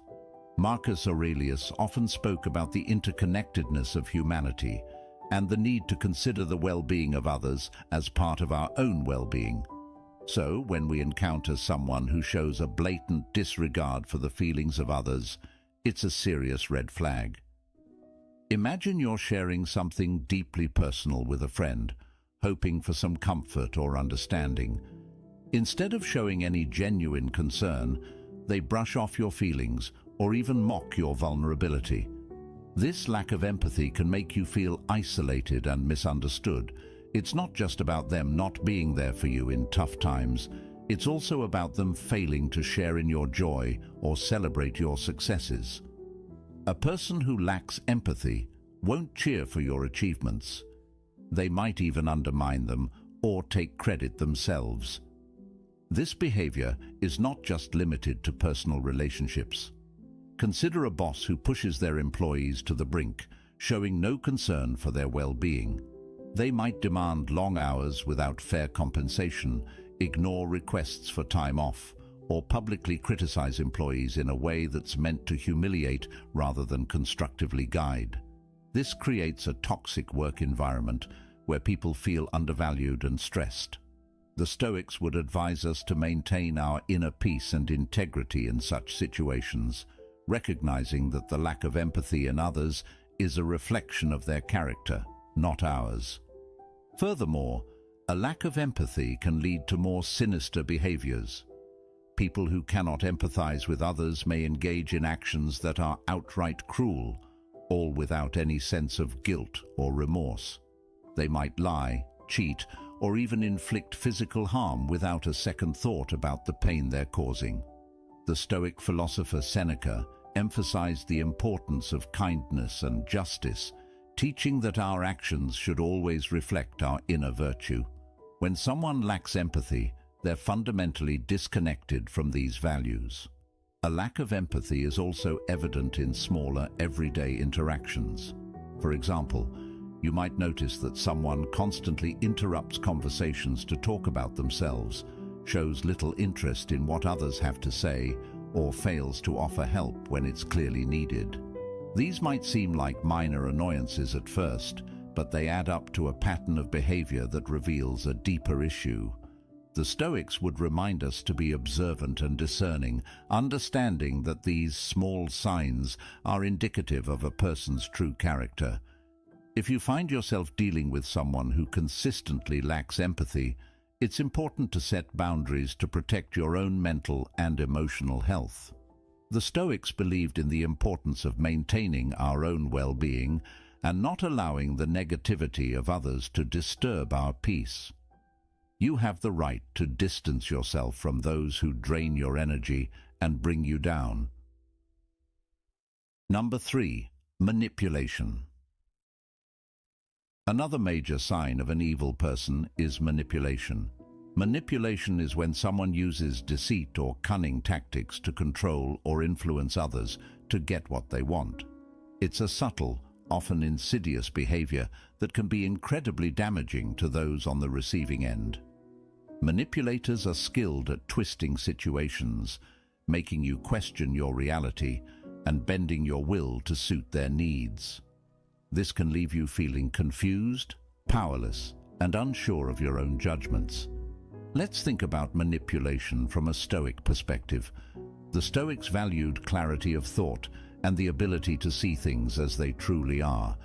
They taught that our perceptions should be grounded in reality and that we should remain steadfast in our principles, no matter the external pressures. When someone manipulates you, they are attempting to cloud your perception and distort reality, making it difficult for you to stay true to these Stoic ideals.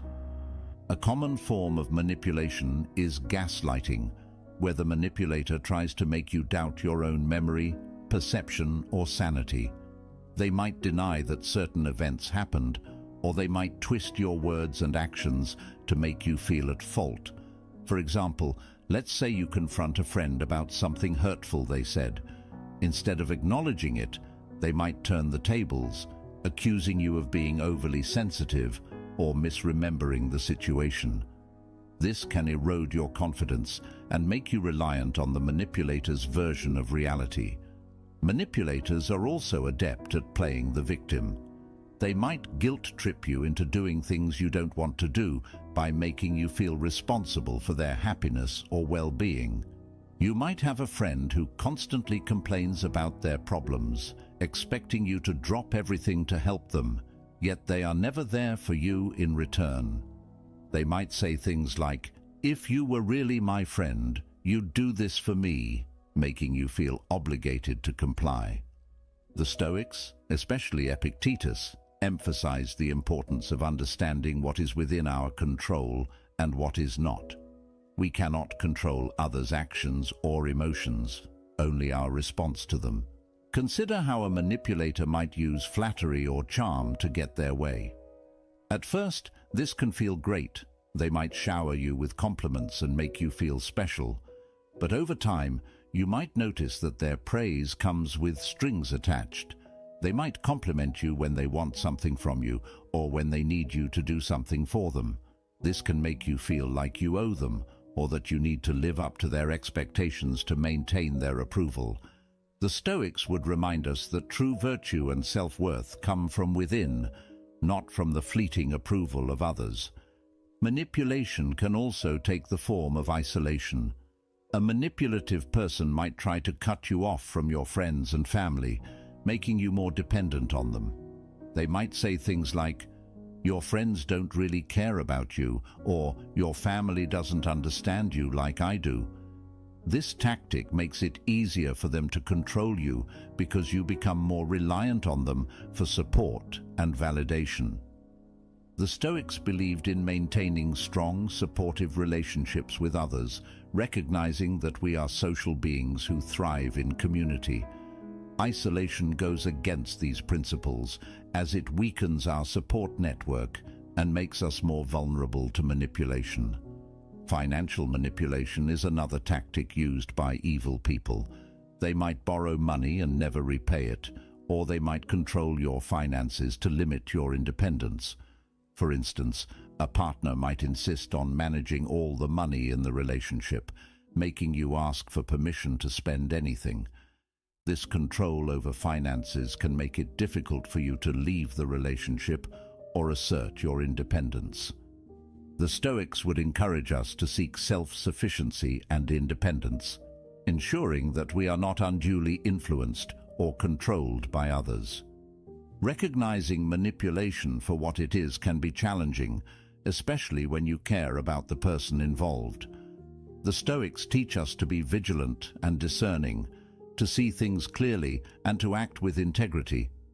If you suspect someone is manipulating you, take a step back and assess the situation objectively. Are they consistently prioritizing their needs over yours? Do they make you feel guilty or unsure of yourself? Are they trying to control aspects of your life or isolate you from others? It's important to set firm boundaries with manipulators and stand your ground. Communicate clearly and assertively about what you will and will not tolerate. Remember, you have the right to your own thoughts, feelings, and actions. The Stoics remind us that while we cannot control how others behave, we can control how we respond. By maintaining our inner strength and clarity, we can protect ourselves from the harmful effects of manipulation and stay true to our values. Number 4. Controlling behavior. One of the most glaring signs of an evil person is controlling behavior. This goes beyond mere preferences or quirks. It's about someone who seeks to dominate every aspect of your life, leaving little room for your own autonomy and decisions. Controlling individuals often disguise their behavior as concern or care, but underneath it's about power and control. The Stoics, who valued personal freedom and self-control, would see this behavior as fundamentally opposed to living a virtuous life. Controlling behavior can manifest in many ways. For instance, you might have a friend who insists on always choosing where you go and what you do together. While it might seem harmless at first, over time, you start to realize that your preferences and opinions are consistently ignored or overridden. They might say things like, "I know what's best for us," or "You'll have more fun if you just listen to me." This isn't about mutual decision-making. It's about one person exerting their will over another. In relationships, controlling behavior can become even more dangerous. A partner might monitor your whereabouts, demand constant updates on your activities, and even dictate who you can and cannot see. They might go through your phone, check your messages, or insist on knowing all your passwords. This kind of surveillance and micromanagement can make you feel trapped and anxious, constantly walking on eggshells to avoid conflict. The Stoics, particularly Epictetus, emphasized the importance of maintaining your own inner freedom and autonomy, regardless of external pressures. Control can also come in the form of financial manipulation. A controlling partner or family member might take charge of all financial decisions, doling out money as they see fit, and keeping you financially dependent on them. They might say, "I handle the money because you're not good with finances," or "It's easier if I just take care of everything." This can strip you of your financial independence and make it difficult to leave the relationship or assert your own choices. The Stoics believed in self-sufficiency and managing your own resources wisely, viewing financial control as a form of enslavement that must be resisted. Another way controlling behavior shows up is through isolation. A controlling person might try to cut you off from friends and family, claiming that they're the only one who truly understands you or cares about you. They might criticize your loved ones, saying things like, "Your friends don't really care about you," or "Your family is toxic." Over time, you might find yourself increasingly isolated, relying solely on the controlling person for support and companionship. The Stoics recognized the importance of community and supportive relationships, seeing isolation as detrimental to both personal growth and well-being. Controlling individuals also often use threats and intimidation to maintain their power. They might threaten to leave you, harm themselves, or even hurt you if you don't comply with their demands. This creates an environment of fear and anxiety, making it difficult to think clearly or make decisions that are best for you. The Stoics, especially Seneca, taught that we should face our fears and not allow others to intimidate us into submission. True courage and wisdom lie in standing firm against such threats and reclaiming our own power. It's important to understand that controlling behavior is about more than just wanting things done a certain way. It's about fundamentally undermining your ability to make your own choices and live your own life. The Stoics would advise us to recognize these behaviors for what they are: an attack on our autonomy and a violation of our personal freedom. By staying true to our values and maintaining our inner strength, we can resist the influence of controlling individuals and reclaim our right to live freely. If you find yourself dealing with someone who exhibits controlling behavior, it's crucial to set firm boundaries and assert your independence. Communicate clearly about your needs and limits, and don't be afraid to seek support from others who understand your situation. Remember, the Stoics teach us that we cannot control others, but we can control our own reactions and decisions. By staying grounded in our principles and valuing our own autonomy, we can protect ourselves from the harmful effects of controlling behavior and live more authentic, fulfilling lives. Number 5. Pathological lying. Another unmistakable sign of an evil person is pathological lying. This goes beyond the occasional white lie that most people tell. Pathological liars deceive constantly, often without any apparent reason. They fabricate stories, manipulate facts, and distort reality to suit their own needs or to gain an advantage over others. This behavior can be incredibly damaging to relationships, eroding trust and creating a web of deceit that's difficult to untangle. The Stoics valued truth and integrity above all else. They believed that a virtuous life was grounded in honesty and that deceit was a fundamental betrayal of one's character. Marcus Aurelius emphasized living in accordance with nature, which means aligning our actions with truth and reason. When someone lies pathologically, they are living in direct opposition to these principles, creating a false reality that benefits only themselves. Pathological lying can take many forms. It might start with small, seemingly harmless lies, like embellishing a story to make themselves look better or more interesting. Over time, these lies can escalate, covering up mistakes or wrongdoings and manipulating others to achieve their goals. A pathological liar might claim to have accomplished things they haven't, falsely take credit for others' work, or make up stories about their past to gain sympathy or admiration. This constant dishonesty creates a distorted view of reality, where you can never be sure what's true and what's fabricated. Consider how a pathological liar might operate in a workplace. They might lie about their qualifications, exaggerate their contributions to projects, or spread false rumors about colleagues to sabotage them. This can create a toxic environment where trust is undermined and people are constantly on edge, unsure of who to believe. The Stoics would advise us to remain steadfast in our own integrity, not allowing ourselves to be swayed by the deceitful actions of others. Epictetus taught that we should focus on what we can control, our own thoughts and actions, and not be disturbed by the dishonesty of those around us. In personal relationships, pathological lying can be even more destructive. Imagine being in a relationship with someone who constantly lies about their whereabouts, their past, or their feelings. This behavior can make you feel insecure, anxious, and constantly questioning your own perceptions.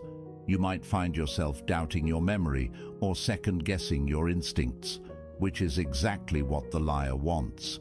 They thrive on creating confusion and instability, keeping you off balance so they can maintain control.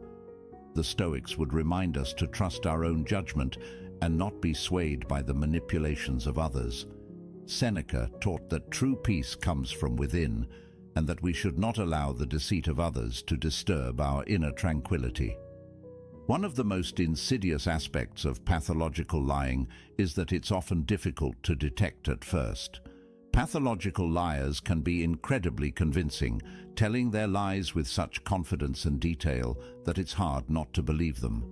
They might mix truth with lies, making it even more challenging to discern what's real. This is where the Stoic principle of vigilance comes into play. We must remain observant and critical, not taking things at face value, but instead seeking the truth through careful consideration and evidence. When you catch someone in a lie, pay attention to how they react. Do they become defensive or aggressive? Do they try to turn the tables and blame you? Or do they offer a plausible explanation that seems to make sense, even if it's just another layer of deceit? A genuine person will admit to their mistakes and strive to correct them, while a pathological liar will double down on their falsehoods, weaving an even more intricate web of lies. The Stoics would counsel us to remain calm and rational in the face of such behavior, recognizing it for what it is and not allowing it to provoke us. It's also important to consider the long-term impact of pathological lying. Over time, it can erode the very foundation of trust that any relationship is built upon. Once trust is broken, it's incredibly difficult to rebuild. You might find yourself constantly suspicious, always wondering if you're being lied to again. This can lead to a toxic cycle of mistrust and resentment. The Stoics believed in the importance of building strong, honest relationships based on mutual respect and understanding. When dealing with a pathological liar, you must decide whether it's worth trying to rebuild that trust or whether it's healthier to distance yourself from their toxic influence. If you find yourself entangled with a pathological liar, it's crucial to set firm boundaries and protect your own mental and emotional well-being. The Stoics would advise us to remain true to our own values and principles, not allowing ourselves to be dragged down by the deceit of others. Be clear about what you will and will not tolerate, and don't be afraid to walk away from a relationship or situation that is built on lies. Remember, your peace of mind and integrity are more important than maintaining a connection with someone who consistently deceives you. Now, how can you protect yourself from these harmful behaviors while maintaining your peace and integrity?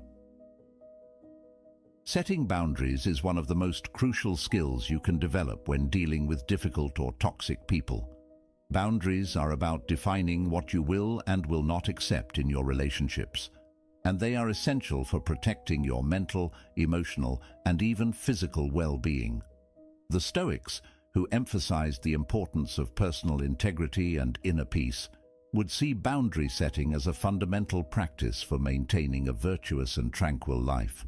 First and foremost, it's important to recognize that setting boundaries is not about being harsh or unkind. It's about respecting yourself and ensuring that others respect you as well.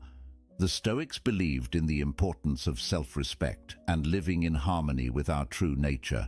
By setting clear boundaries, you're not only protecting yourself, but also fostering healthier interactions with others. When it comes to setting boundaries, clarity is key. You need to be specific about what behaviors you will not tolerate and communicate this clearly and assertively. For example, if you have a friend who frequently belittles you or puts you down, you might say, "I appreciate our friendship, but I won't tolerate being spoken to in a disrespectful manner. If this continues, I will have to distance myself." This approach is direct and leaves no room for misinterpretation. According to Stoic principles, this kind of clear communication helps maintain order and respect in relationships. Another important aspect of setting boundaries is consistency. It's not enough to state your boundaries once and expect others to adhere to them without reminders. You must consistently enforce your boundaries even when it's uncomfortable or difficult. The Stoics, particularly Epictetus, emphasized the importance of discipline and perseverance. By consistently upholding your boundaries, you demonstrate self-respect and teach others how to treat you. If someone repeatedly crosses your boundaries, it's a clear sign that they do not respect you or your limits, and it may be necessary to reassess the relationship. It's also important to remember that setting boundaries is not a one-time event, but an ongoing process. As relationships evolve, your boundaries may need to be adjusted. For instance, in a work environment, you might need to set boundaries around your availability and workload to prevent burnout. You could say to a colleague or supervisor, "I am happy to help with this project, but I cannot take on additional tasks beyond my current responsibilities." The Stoics would advise us to balance our duties and not overextend ourselves to the detriment of our well-being. One of the most challenging aspects of setting boundaries is dealing with the pushback or resistance you might encounter. People who are used to getting their way, especially those with controlling or manipulative tendencies, may not take kindly to your newfound assertiveness. They might react with anger, guilt-tripping, or even attempts to undermine your confidence. The Stoics teach us to remain calm and steadfast in the face of such challenges. Marcus Aurelius wrote about the importance of maintaining our composure and not being swayed by the negative emotions of others. When you encounter resistance, stay firm and remind yourself that your boundaries are necessary for your well-being. In some cases, setting boundaries might mean making difficult decisions, such as distancing yourself from certain individuals or even ending relationships that are toxic or harmful. This can be a painful process, but it's essential for preserving your mental and emotional health. The Stoics would remind us that our primary responsibility is to our own virtue and well-being. Seneca often spoke about the importance of choosing our associations wisely, recognizing that the company we keep can significantly impact our character and happiness. By distancing yourself from those who consistently violate your boundaries, you are making a powerful statement about your self-worth and commitment to living a virtuous life. It's also helpful to seek support from others when setting boundaries.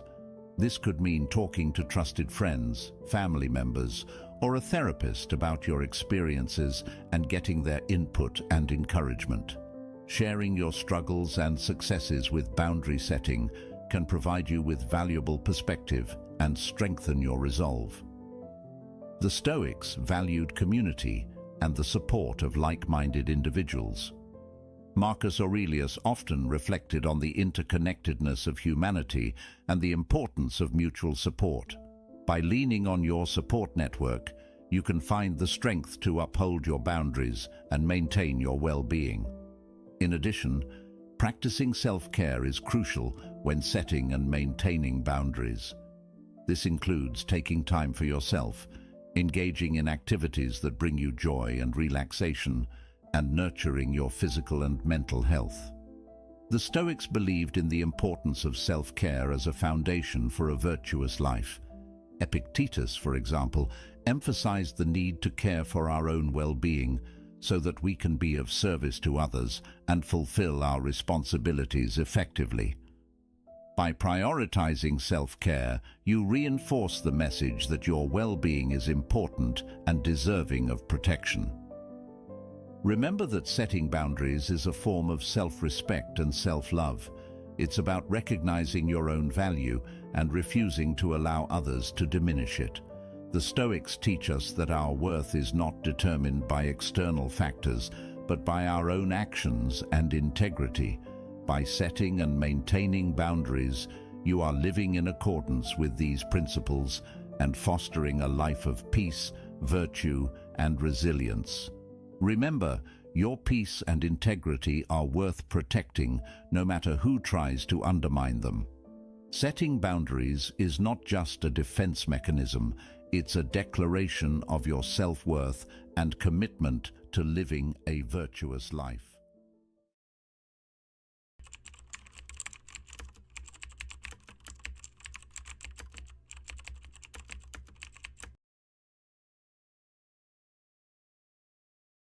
Imagine this. At this very moment, you hold the power to transform your life's greatest challenges into your most profound victories. But how, you might ask? Today, we dive deep into the heart of Stoicism, an ancient philosophy that has empowered individuals to thrive in adversity and find serenity amidst chaos for centuries. Think about the last time you faced a situation that tested your patience or shook your confidence. How did you respond? Were you a prisoner to your immediate reactions, or did you choose a response that reflected your deeper values and convictions? This is where Stoicism shines, guiding us to respond to life's challenges with courage, wisdom, and equanimity. Today, we're diving into a profound concept that has its roots in ancient wisdom, yet remains strikingly relevant in our modern world. The art of training your mind to respond, not react. This concept isn't just about controlling your temper or keeping your cool in challenging situations. It's about cultivating a deep-seated sense of awareness, a grounding in the present moment that allows you to navigate life's ups and downs with grace and intention. The Stoics, ancient philosophers known for their practical approach to life, had a lot to say about this. They believed that while we might not have control over the events that happen to us, we do have control over how we interpret and respond to these events. Stoicism teaches us to focus on what's within our control, encouraging a detachment from external circumstances and an anchoring in our own reasoned choices. It's this Stoic wisdom that can inspire us to pause, reflect, and choose a course of action that is reasoned and deliberate, rather than impulsive and reactive. But why is this important? Well, think about how much of our stress, regret, and frustration comes from knee-jerk reactions to things people say or do. Now imagine if, instead, you could remain calm, centered, and thoughtful, even when the world around you is anything but. This isn't just about improving your peace of mind, it's about becoming a more effective, compassionate, and resilient person, qualities that can transform not only your life, but also the lives of those around you. In our conversation today, we'll explore various strategies that draw from both modern psychology and Stoic philosophy to help you develop this responsive mindset. We'll look at how to cultivate mindfulness, the importance of identifying and expressing your emotions constructively, and how to keep the bigger picture in mind, a perspective that the Stoics excelled at. By the end of this discussion, you'll have a toolkit of strategies to help you pause, assess, and respond thoughtfully to whatever life throws your way. So, let's embark on this journey together, learning to anchor ourselves in the wisdom of Stoicism and the power of our own minds to choose our responses, transforming our experiences and interactions for the better.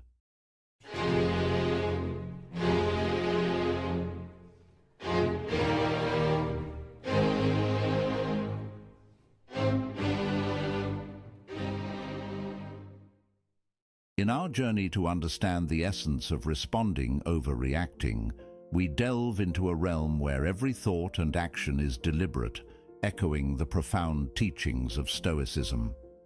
The Stoics, those venerable sages of ancient Greece and Rome, held a view of life that is remarkably applicable to our fast-paced modern world.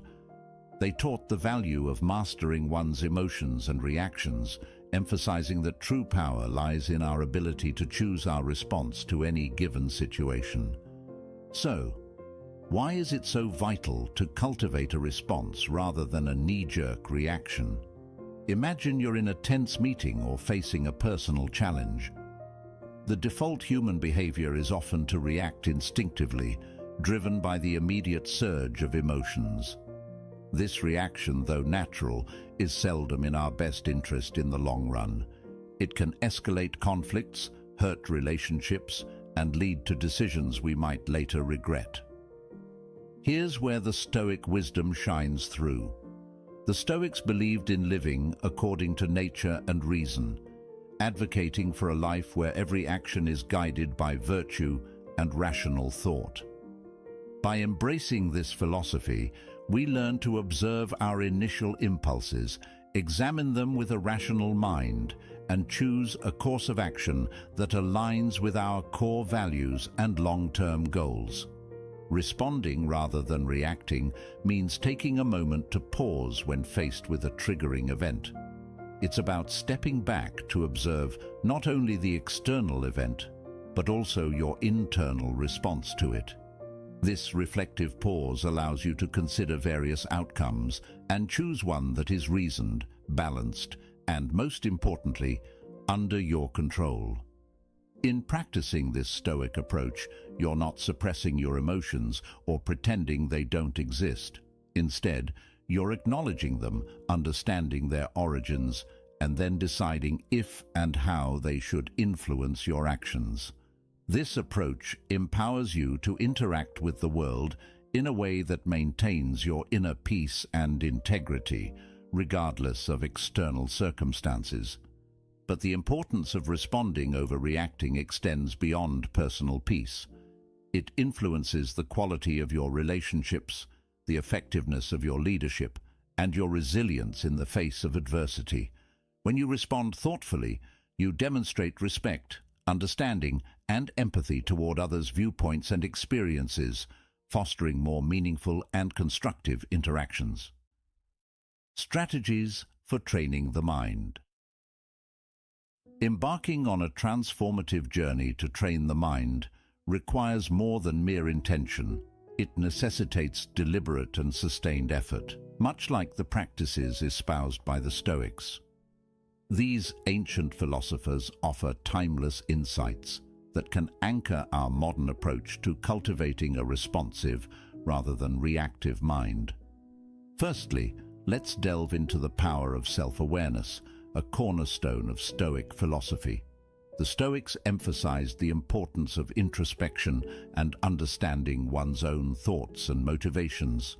In our context, this means cultivating an acute awareness of our mental and emotional states. When you're aware of your thoughts and feelings, you're better equipped to manage them effectively. This heightened self-awareness allows you to recognize the onset of emotional reactions and provides the crucial first step in choosing a different, more reasoned response. Next, we explore the practice of pausing, a simple yet profound strategy. Marcus Aurelius, a Stoic emperor, often spoke of the space between stimulus and response, the space where we have the power to choose our actions. By cultivating the habit of pausing, even just for a few seconds, we give ourselves the opportunity to step back from our immediate impulses. This pause can be filled with a deep breath, a moment of reflection, or a brief meditation. It's in this space that we can consult our inner Stoic, asking ourselves what virtue calls for in this moment and what response aligns with our highest self. Another pivotal strategy is reframing our perspective, a technique that Stoics use to maintain equanimity in the face of adversity. This involves consciously choosing to view a situation from a different angle, one that reduces its emotional charge and reveals alternative ways to engage with it. For instance, instead of seeing a challenging work situation as a threat, you might reframe it as an opportunity to grow and demonstrate resilience. By changing our narrative, we shift our emotional responses and open up new possibilities for action. Moreover, the Stoics were advocates of focusing on what we can control and letting go of what we cannot. In practicing this principle, we learn to invest our energy wisely, responding actively to our own thoughts and actions while accepting the external events as they unfold.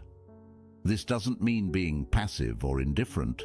Rather, it's about recognizing where our power truly lies and choosing to act there with intention and integrity.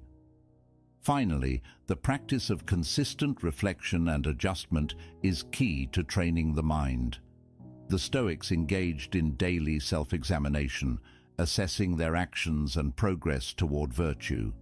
Similarly, we can end our day by reflecting on our responses, celebrating our successes in choosing thoughtful actions, and learning from the times we fell back into reactivity.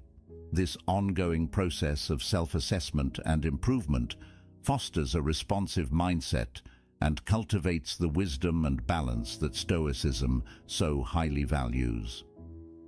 By integrating these strategies into our daily lives, we not only honor the legacy of the Stoics, but also empower ourselves to live with greater purpose, calm, and effectiveness.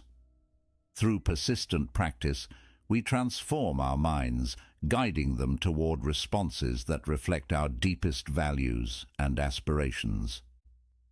Mindfulness practices. Mindfulness, at its core, is about cultivating a deep awareness of the present moment. It's about observing our thoughts, emotions, and sensations without judgment, allowing us to gain insights into their nature and influence. By practicing mindfulness, we align with the Stoic endeavor to live with awareness and intention, anchoring ourselves firmly in the now, the only time when we truly have the power to act. One practical way to cultivate mindfulness is through focused attention exercises, such as breath meditation. By simply observing our breath, noticing each inhale and exhale, we develop the ability to maintain attention and return it to our point of focus when it wanders.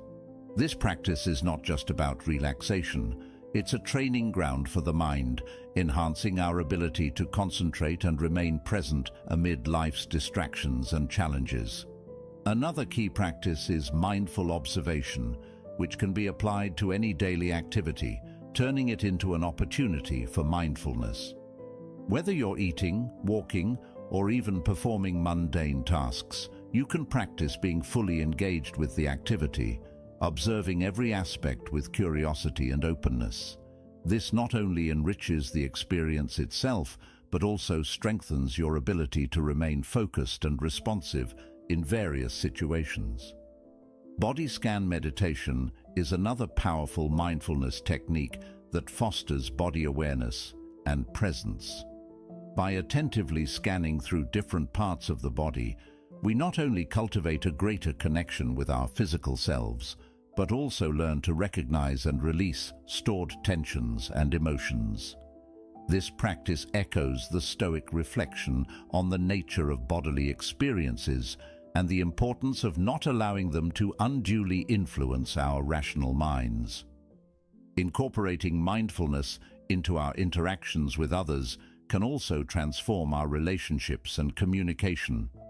By being fully present with others, listening attentively, and observing without judgment, we foster deeper understanding and connection. This practice aligns with the Stoic value of empathy and the recognition that others, too, are rational beings navigating their own challenges and experiences. By embracing these mindfulness practices, we walk a path tread by the Stoics, one that leads to greater clarity, tranquility, and effectiveness in our actions. As we cultivate a mindful presence, we equip ourselves with the tools to respond to life's inevitable challenges with grace, wisdom, and composure, embodying the best of what it means to live a Stoic-inspired life. Implementing response over reaction. Now let's transition our focus toward the pragmatic application of our newfound mindfulness and Stoic insights, aiming to cultivate a lifestyle where responding thoughtfully overshadows reactive impulses. This journey to implementing a response over reaction is not merely about suppressing natural reflexes.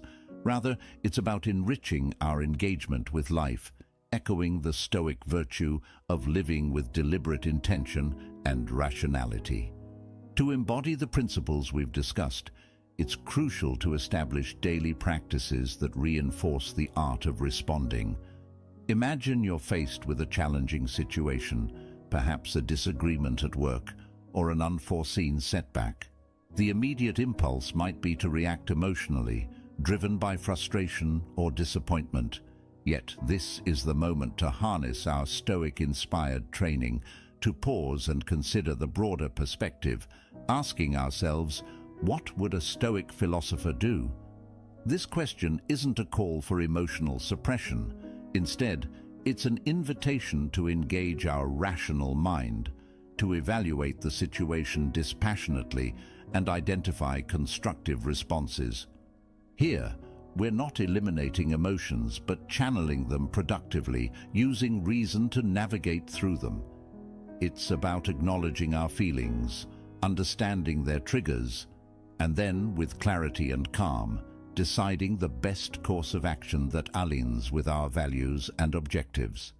In practical terms, this could mean taking a brief walk to clear your mind before responding to a provocative email, or it might involve a deeper analysis of what's truly upsetting you in a conflict, seeking the underlying issues rather than reacting to surface irritants. Each time you choose to respond rather than react, you're reinforcing a pattern of thoughtful engagement with life's challenges, fostering resilience, and cultivating a more profound sense of peace and satisfaction. Moreover, integrating this approach into your daily routines amplifies its impact. Begin your day with a reflection on your intentions, reminding yourself of your commitment to respond thoughtfully across various contexts. Engage in regular journaling to reflect on your responses, celebrate your successes, and identify areas for growth. And, importantly, embrace a mindset of continuous learning and adaptation, recognizing that each day offers fresh opportunities to practice and deepen your mastery of response over reaction. By committing to this path, you're not just adopting a strategy for stress reduction or conflict management. You're embracing a way of life that reflects the Stoic pursuit of virtue and wisdom.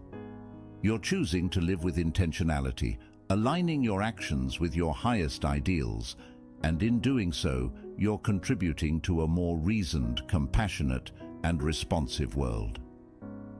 The journey from reaction to response is transformative, beckoning us toward a deeper engagement with our inner selves and the external world. It's a path that the Stoics walked with diligence and dedication, and now, with their wisdom guiding us, we too can aspire to navigate life's vicissitudes with grace, equanimity, and rationality, embodying the true spirit of Stoicism in our modern era. The essence of our exploration is not just about managing our reactions in isolation, but about integrating a responsive, thoughtful approach into the fabric of our lives. By embracing the principles of Stoicism, focusing on what's within our control, acting with reason, and striving for virtue, we empower ourselves to navigate life's challenges with greater equanimity and purpose. This Stoic-inspired path encourages us to view every moment as an opportunity to practice our commitment to response over reaction. Whether we're faced with daily irritations, significant setbacks, or pivotal decisions, each situation presents a chance to embody the Stoic virtues of wisdom, courage, justice, and temperance. By consistently choosing to respond thoughtfully, we not only enhance our own well-being, but also contribute positively to the lives of those around us. Remember, the journey toward mastering response over reaction is ongoing, a process of continual learning and growth. Like the Stoics, we must embrace the discipline of self-reflection, regularly assessing our progress and adjusting our course as needed. This commitment to personal growth not only brings us closer to our ideal selves, but also resonates outward, influencing our relationships, communities, and the broader tapestry of our interconnected lives. As we reach the end of this journey together, remember, every moment is a choice, a chance to embody the calm, the resilience, and the wisdom of Stoicism. In the tapestry of life, your responses are threads of your character, woven with intention and purpose. Now, as we part ways, I invite you to continue your exploration. Look to the screen for suggested videos that delve deeper into the art of living wisely and well. Thank you for joining us at Stoic Journal, for embracing the path of mindful response over reactive impulse. May your journey forward be enriched with clarity, virtue, and peace.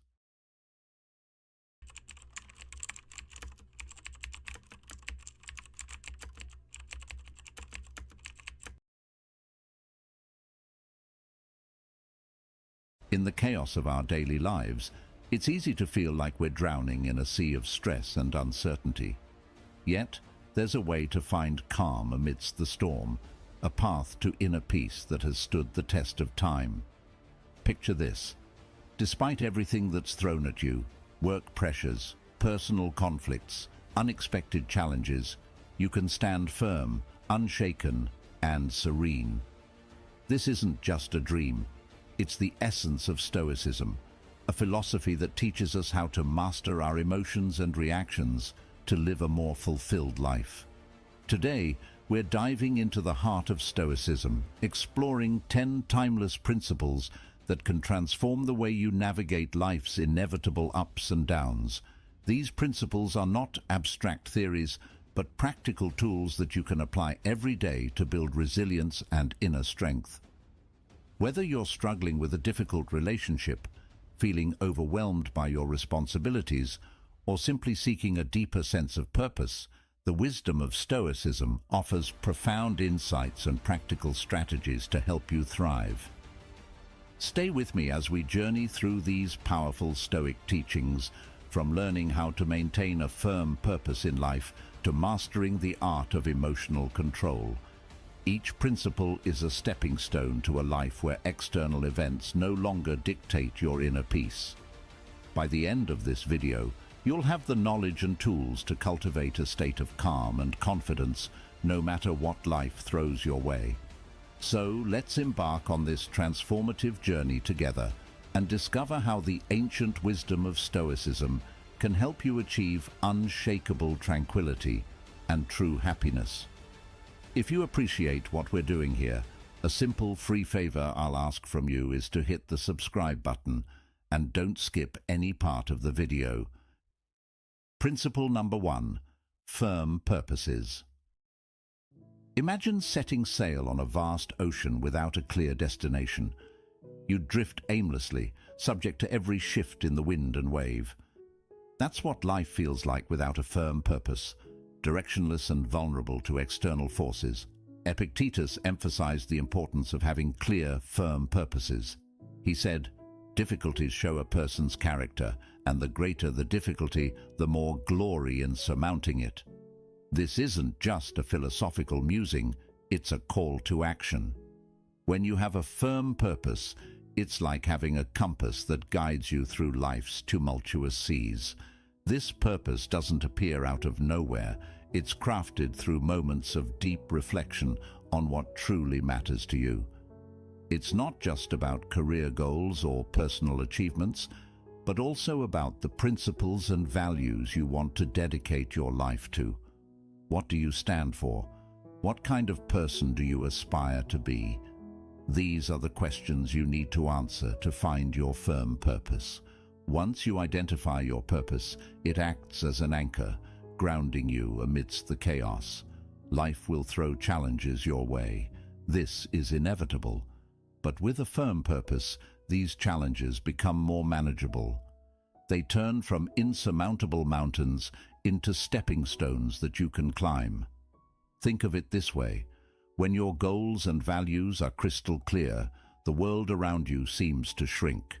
Colossal challenges become small steps in the journey towards your ultimate purpose. This inner strength, cultivated through Stoic wisdom, cannot be easily defeated. A firm purpose is not something you stumble upon by chance. It's the result of deliberate, deep reflection on what genuinely matters to you. This reflection requires time and honesty. You must dig deep into your soul, beyond the superficial desires and fleeting wants, to discover what truly drives you. This might involve re-evaluating your life's direction, shedding old habits, or embracing new perspectives. It's a continuous process of self-discovery and alignment with your true self. Once you've found this purpose and ingrained it into your heart, the next step is to apply diligence to protect and nurture it. This involves perseverance and a steadfast commitment to your goals. It's about showing up every day, even when the going gets tough.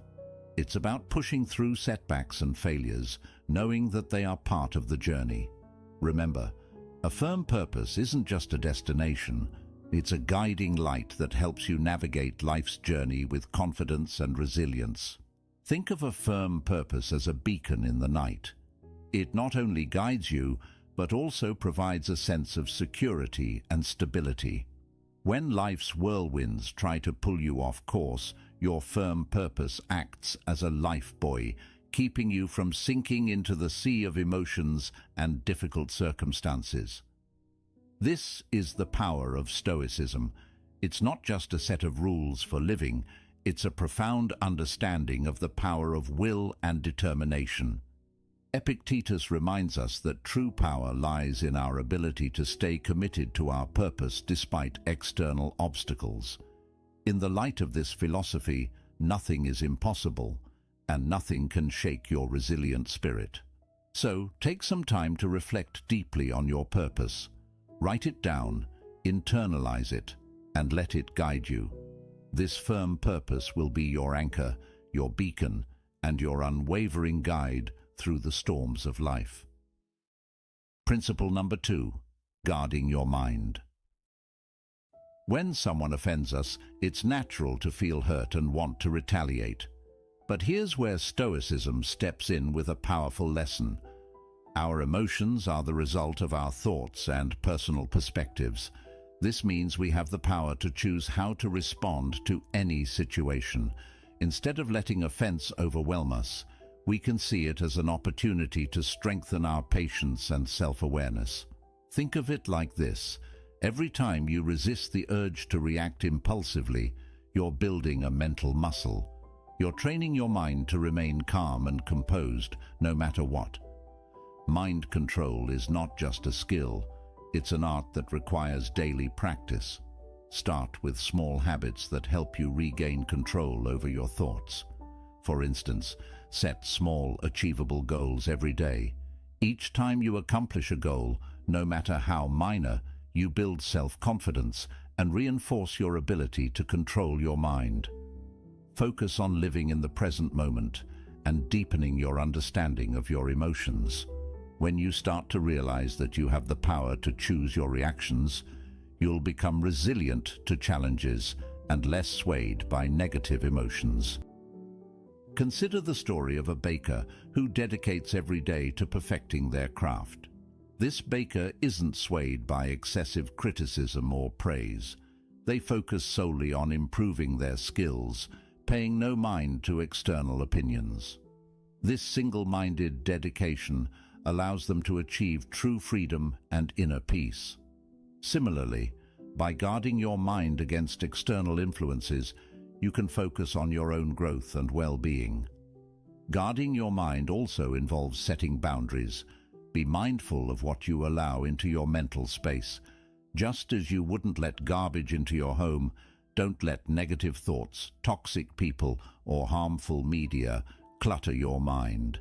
Surround yourself with positive influences that uplift and inspire you. Read books that expand your knowledge. Engage in conversations that challenge and grow your thinking, and spend time with people who support and encourage you. Stoic philosophy isn't just a classical discipline, it's a powerful tool for modern life. By learning to control our minds and handle our emotions maturely, we can achieve genuine peace and freedom amidst a volatile and uncertain world. This isn't about suppressing emotions, but understanding them deeply and responding in a way that aligns with our values and purpose. One practical technique is to practice mindfulness or meditation. These practices help you become more aware of your thoughts and emotions, creating a gap between stimulus and response. In that gap lies your power and freedom. By regularly practicing mindfulness, you train your mind to observe without immediately reacting, giving you greater control over your emotional landscape. Another aspect of guarding your mind is cultivating a growth mindset. Embrace challenges as opportunities for growth rather than threats to your comfort. When you encounter difficulties, remind yourself that every obstacle is a chance to become stronger and wiser. This shift in perspective can transform how you experience adversity, making you more resilient and less susceptible to negative influences. Remember, guarding your mind is a lifelong journey. It's about consistently choosing to focus on what you can control, your thoughts, your responses, and your attitudes. It's about rejecting the victim mentality and embracing the role of an active creator of your own experience. The more you practice, the more natural it becomes, and soon enough, you'll find that external events have less and less power over your inner peace. Principle number 3. Handling criticism. Epictetus taught that we cannot control the opinions or actions of others, but we can control how we react to them. This principle means that even when someone criticizes us harshly, we have the power to decide how much that criticism will affect us. In today's world, this translates to accepting that everyone has their own perspectives and values, which may not always align with ours. It's normal to encounter differing opinions and sometimes harsh words. What matters is how we process and respond to these situations. The first step in handling criticism is understanding ourselves deeply. When you have a clear understanding of your motivations and the reasons behind your actions, criticism from others loses its sting. If you know you are acting according to your values and principles, negative words from others become less significant. This self-awareness creates a strong foundation that protects you from being easily swayed by external opinions. When faced with criticism, instead of reacting defensively, take a moment to pause and reflect. Ask yourself if there is any truth in the criticism. Sometimes even harsh feedback can contain valuable insights that can help us grow.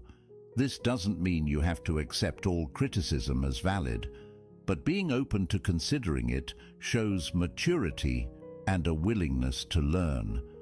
Stoicism also teaches the importance of patience and gentleness. Patience allows us to maintain our composure and not react hastily or negatively to criticism. Gentleness helps us maintain good relationships with others, even when they disagree with us or criticize us. Think of the lives of saints and ascetics who faced harm and insults with patience and kindness, always holding fast to their chosen path. By practicing patience and gentleness, we can handle criticism without letting it disrupt our inner peace.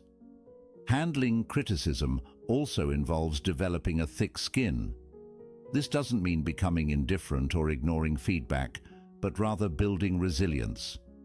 It's about understanding that not all criticism is about you. Sometimes people criticize others because of their own insecurities, frustrations, or misunderstandings. By recognizing this, you can depersonalize the criticism and not let it affect your self-worth. Remember that you have the power to choose your response. This freedom is central to Stoic philosophy.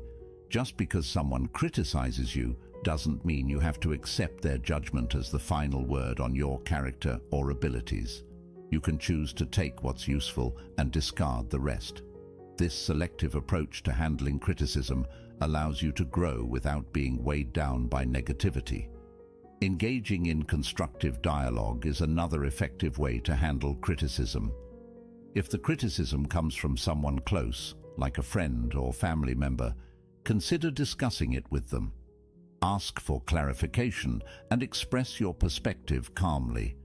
This not only helps resolve any misunderstandings, but also strengthens your relationships by fostering open communication and mutual respect. Handling criticism effectively can inspire others. When people see you responding to criticism with grace, composure, and a willingness to learn, they are likely to admire your strength and follow your example. You become a role model for resilience and emotional intelligence, embodying the principles of Stoicism in everyday life. Principle number 4. Transforming offense. Epictetus taught that what frightens and dismays us is not the events themselves, but how we think about them. This means that when someone offends you, it's not their words or actions that hurt you, but rather your perception and reaction to those words or actions. In other words, the power lies within you to decide how much an offense will impact you. This principle is liberating because it shifts the control from external circumstances to your internal world. Transforming offense isn't about denying your emotions. It's natural to feel hurt or angry when you're offended. Stoicism teaches us to acknowledge these emotions without being controlled by them. It's about creating a space between the stimulus and your response. In that space lies your power to choose a response that aligns with your values and long-term goals. One practical way to transform offense is through cognitive reframing.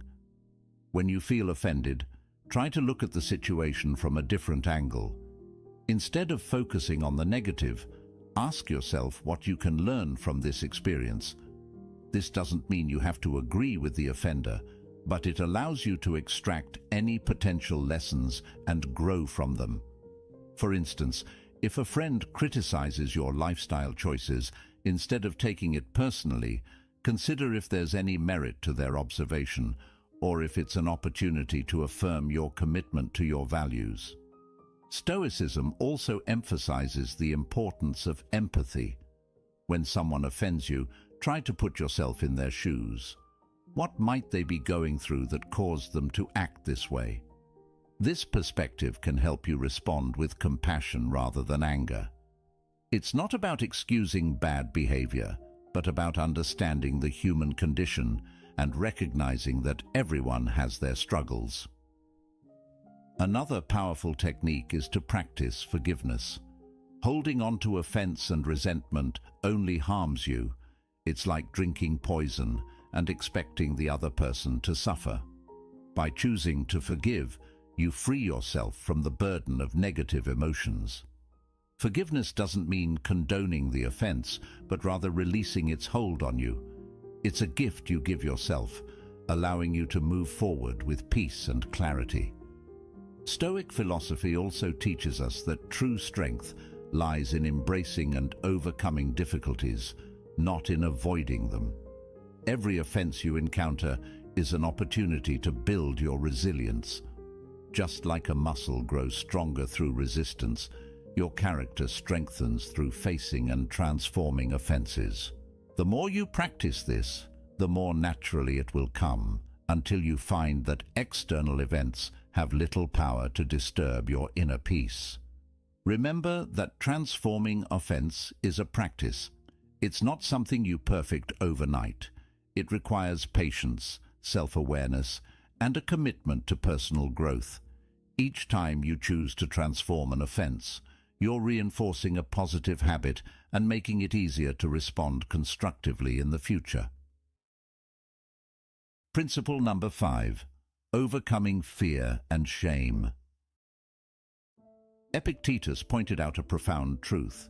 We are the ones who assign meaning to events, thus creating fear and shame within our souls. This means that these emotions are not inherent in the situations themselves, but are products of our interpretations. Once we understand this, we can begin to change the way we perceive and respond to fear and shame.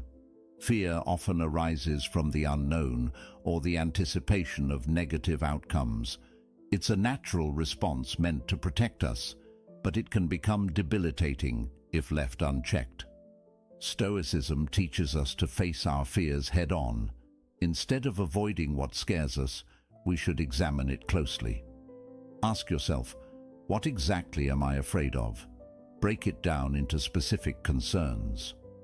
Often, you'll find that the fear loses its power when you analyze it rationally.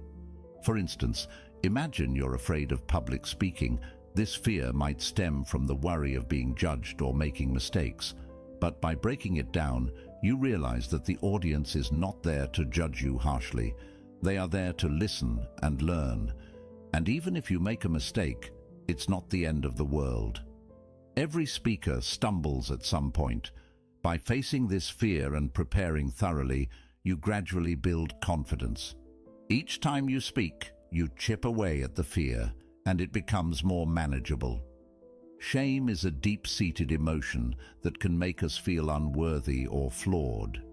It often stems from societal pressures or past mistakes. Stoicism teaches us to confront shame with courage and self-compassion. It's about accepting our imperfections and learning from our experiences rather than being defined by them. Consider a situation where you feel ashamed of a past mistake. Instead of allowing this shame to fester, face it directly. Reflect on the mistake and understand why it happened. What can you learn from it? How can you use this experience to grow and become a better person? This process of reflection and learning helps you transform shame into a valuable lesson rather than a source of self-loathing. Another powerful tool in overcoming shame is self-forgiveness. Holding on to shame keeps us trapped in a cycle of self-criticism. By forgiving ourselves, we release the heavy burden and allow ourselves to move forward. This doesn't mean excusing our mistakes, but acknowledging them, learning from them, and then letting them go. It's a crucial step in healing and personal growth. To practice overcoming fear and shame, start with small steps. Expose yourself gradually to situations that trigger these emotions. Use each experience as a learning opportunity. Over time, you'll build resilience and find that what once terrified or shamed you no longer has the same hold over you. This gradual exposure and reflection help to desensitize you to the fear and shame, making them more manageable. Stoicism also teaches the importance of community and support. Share your fears and feelings of shame with trusted friends or mentors. Opening up about these emotions can be liberating and provide you with new perspectives and encouragement. Often, you'll find that others have faced similar challenges and can offer valuable insights and support. Principle number 6. Anticipating obstacles. Epictetus suggested that by envisioning potential difficulties along our path, we prepare ourselves to face them calmly and thoughtfully. This isn't about being pessimistic or expecting the worst. It's about being realistic and ready for anything. When you anticipate obstacles, you're not caught off guard when they appear. Instead, you've already considered possible solutions and ways to manage your reactions. One practical way to anticipate obstacles is through a technique called premeditatio malorum, or the premeditation of evils. This involves taking time to visualize potential challenges and consider how you would respond to them. For example, before a big meeting, you might think about what could go wrong: technical difficulties, tough questions, or even personal nervousness. By envisioning these scenarios, you can plan your responses and reduce the impact of surprise. This practice isn't about dwelling on negativity, but about building mental resilience. When you've mentally rehearsed handling difficulties, you're less likely to be thrown off balance when they occur. You become more adaptable and capable of maintaining your composure, which is a hallmark of Stoic philosophy. Anticipating obstacles also means being flexible and open to change. Life rarely goes exactly as planned, and rigid expectations can lead to disappointment and stress. By anticipating that things may not go as expected, you can remain flexible and adjust your plans as needed. This adaptability is crucial for navigating life's uncertainties with grace and effectiveness. Another important aspect of anticipating obstacles is maintaining a balanced perspective. While it's useful to consider potential difficulties, it's equally important to recognize your strengths and resources. Acknowledge the skills, knowledge, and support systems you have that can help you overcome challenges. This balanced approach ensures that you're prepared without becoming overly anxious or negative. Anticipating obstacles helps build patience and perseverance. When you know that challenges are inevitable, you develop a long-term mindset that values persistence over immediate success. You become more patient with the process and more resilient in the face of setbacks. This endurance is a key component of Stoic philosophy, which emphasizes the importance of steadfastness and inner strength. Engaging in regular reflection can also enhance your ability to anticipate obstacles. Take time to review past experiences and identify patterns. What challenges did you face, and how did you overcome them? What strategies worked, and what could you improve? By learning from your experiences, you can better prepare for future obstacles and refine your approach to problem solving. Incorporating mindfulness practices can further strengthen your ability to anticipate and manage obstacles. Mindfulness helps you stay present and aware, allowing you to recognize potential challenges early and respond thoughtfully. It enhances your emotional regulation, ensuring that you remain calm and centered even in stressful situations. Principle number 7: Inner strength and response. Epictetus famously said, "It's not what happens to you, but how you react to it that matters." This simple yet profound statement underscores the essence of inner strength. Our true power lies not in altering external circumstances, but in mastering our inner responses. When faced with adversity, whether it's severe criticism from a trusted friend or an unexpected setback, we have the freedom to choose our response. This choice defines our character and shapes our life. Inner strength is cultivated through self-awareness and deliberate practice. It starts with recognizing your emotions without letting them overwhelm you. This doesn't mean suppressing your feelings, but rather observing them and understanding their roots. When you become aware of your emotional triggers, you can better manage your reactions. This self-awareness is the first step towards building inner strength. Stoicism also emphasizes the importance of distinguishing between what is within our control and what is not. This distinction is crucial for maintaining inner peace. We cannot control other people's actions or opinions, but we can control our attitudes and responses. By focusing on what we can control, we conserve our energy and reduce unnecessary stress. This mindset shift is empowering and helps us stay grounded in the face of external turbulence. Forgiveness is another powerful aspect of inner strength. Holding on to grudges and resentment drains our energy and clouds our judgment. Just as Stoicism teaches us to control our reactions, it also encourages us to practice forgiveness. This doesn't mean condoning harmful behavior, but rather releasing its hold on us. By forgiving, we free ourselves from the burden of negative emotions and create space for healing and growth. Building inner strength also involves developing resilience. Life is full of ups and downs, and setbacks are inevitable. The key is to view these setbacks as opportunities to strengthen your character. Every challenge you face is a chance to practice resilience and perseverance. Over time, this practice fortifies your inner strength, making you more adaptable and less susceptible to life's fluctuations. Stoicism encourages us to seek strength not just in ourselves, but also in our community and faith. Surround yourself with supportive and like-minded individuals who uplift and inspire you.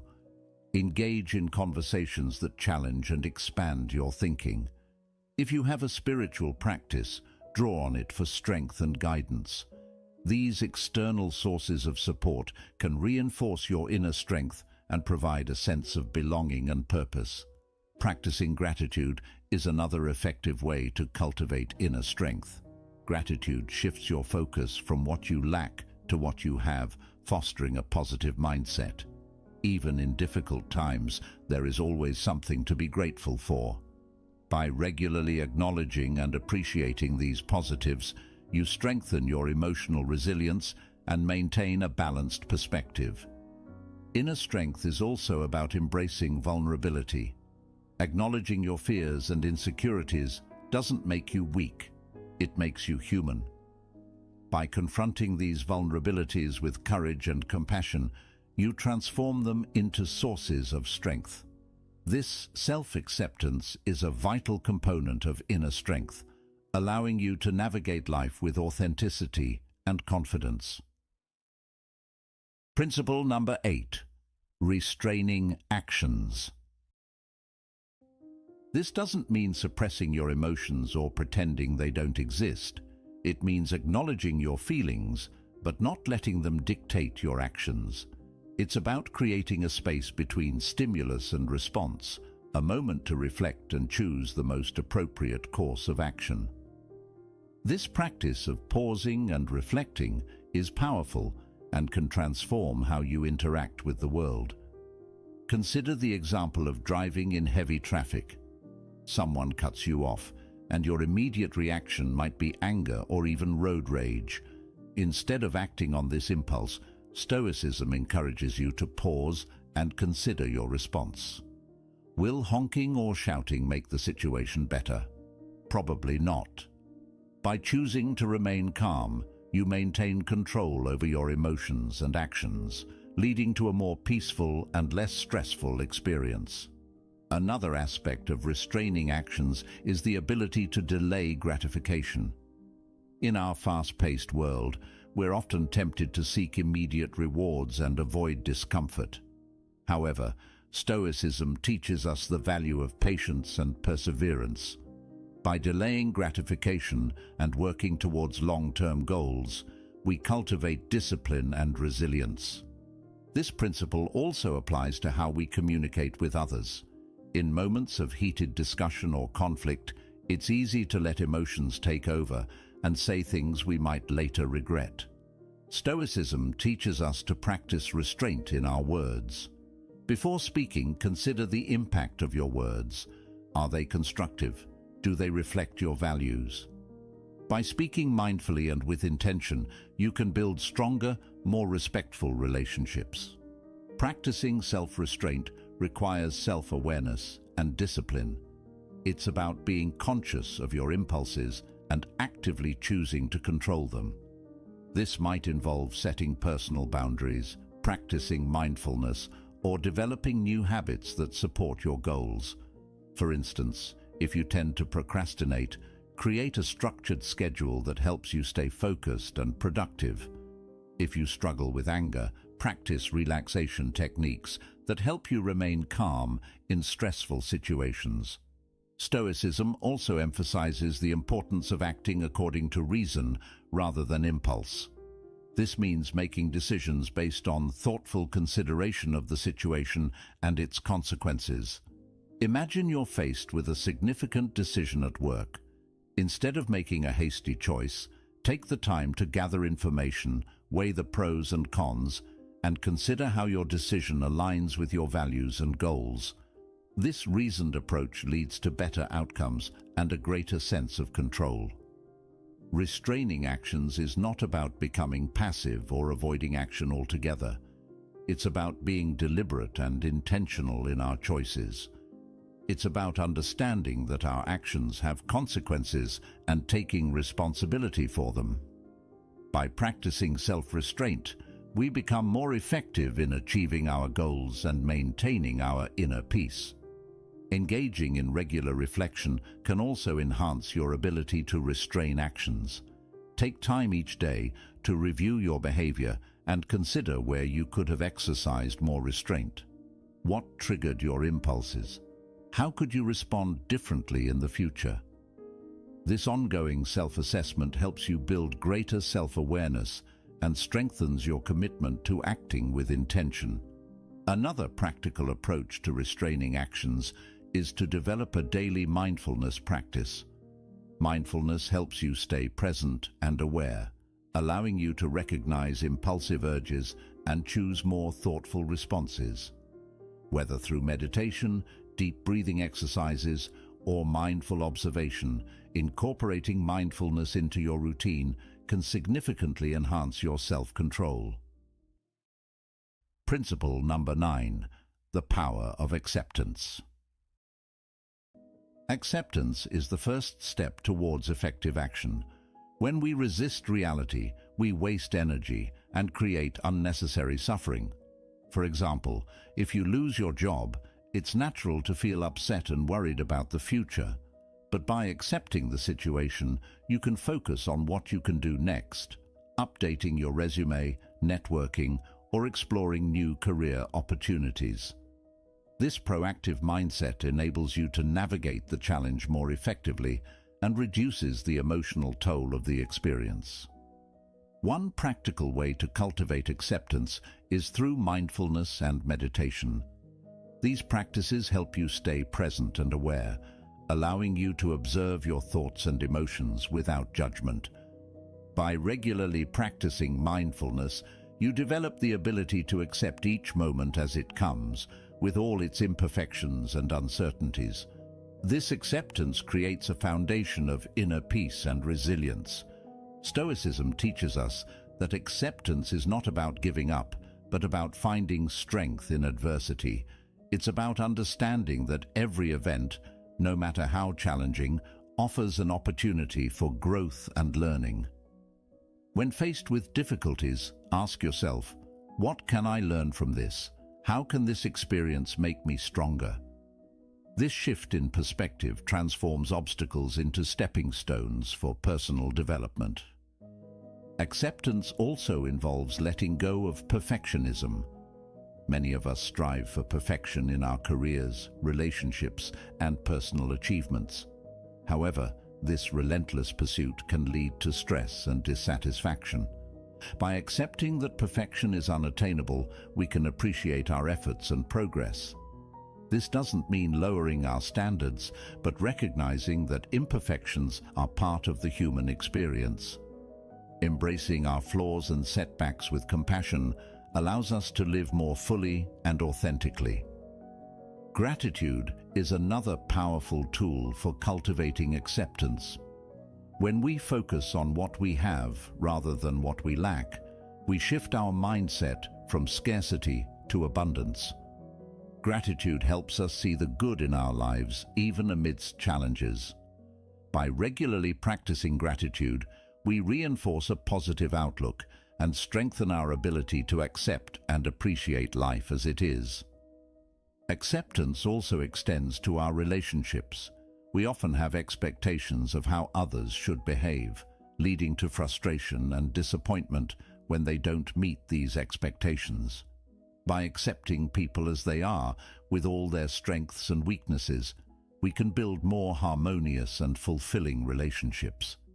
This doesn't mean tolerating harmful behavior, but understanding that everyone has their own journey and challenges. By practicing empathy and compassion, we create a space for authentic connections and mutual growth. Principle number 10. Living according to nature. Epictetus and other Stoic philosophers emphasized that living according to nature means recognizing our place in the world and acting in accordance with our rational and social nature. At its core, this principle is about living authentically and in harmony with the universe. Living according to nature starts with self-awareness. It requires a deep understanding of who we are and what our true nature is. This involves introspection and reflection on our values, strengths, and purpose. By understanding our natural tendencies and inclinations, we can make choices that align with our true selves rather than conforming to societal expectations or external pressures. This principle also means recognizing and accepting the natural cycles of life. Just as the seasons change, our lives go through different phases: growth, stability, decline, and renewal. By accepting these cycles, we can navigate life's transitions with greater ease and grace. Living according to nature involves cultivating virtues such as wisdom, courage, justice, and temperance. These virtues are the guiding principles that help us navigate life's challenges and make ethical decisions. Wisdom allows us to see things clearly and make informed choices. Courage gives us the strength to face adversity and take action. Justice ensures that we act fairly and honorably in our relationships. Temperance helps us maintain balance and self-control. By cultivating these virtues, we align our actions with our natural, rational nature. Stoicism also teaches us to live in harmony with others. As social beings, we are naturally connected to those around us. Living according to nature means recognizing our interdependence and contributing to the well-being of our community. This involves practicing empathy, compassion, and cooperation. When we help others and build positive relationships, we fulfill our social nature and create a more harmonious and supportive environment. Another aspect of living according to nature is embracing simplicity and focusing on what truly matters. In a world filled with distractions and materialistic pursuits, it's easy to lose sight of our true priorities. Stoicism encourages us to strip away the excess and focus on our core values and essential needs. This might involve simplifying our lifestyle, prioritizing meaningful relationships, and dedicating time to personal growth and self-care. By doing so, we create space for what truly brings us joy and fulfillment. Stoicism also emphasizes the importance of acceptance and gratitude in living according to nature. Accepting the natural flow of life means letting go of the need to control every outcome and trusting in the process. It's about being grateful for what we have and appreciating the present moment. Gratitude helps us recognize the abundance in our lives and fosters a positive mindset. By focusing on the good, we cultivate a sense of contentment and peace. Living according to nature requires us to be mindful of our impact on the environment. As part of the natural world, we have a responsibility to care for the planet and preserve its resources. This involves making sustainable choices, reducing waste, and respecting the delicate balance of ecosystems. By living in an environmentally conscious way, we honor our connection to nature and contribute to the well-being of future generations. Incorporating mindfulness into our daily lives can enhance our ability to live according to nature. Mindfulness helps us stay present and aware, allowing us to make intentional choices that align with our true selves. Whether through meditation, deep breathing, or mindful observation, these practices help us connect with our inner nature and the world around us. They encourage us to slow down, reflect, and act with purpose. As we conclude our journey through these Stoic principles, remember this: true power lies not in controlling the world around you, but in mastering your own mind and actions. Embrace the wisdom of Stoicism and let it guide you to a life of inner peace, resilience, and fulfillment. Thank you for being a part of Stoic Journal. If you found this video helpful, be sure to check out one of the suggested videos on the screen. Stay strong, stay grounded, and continue your path to wisdom.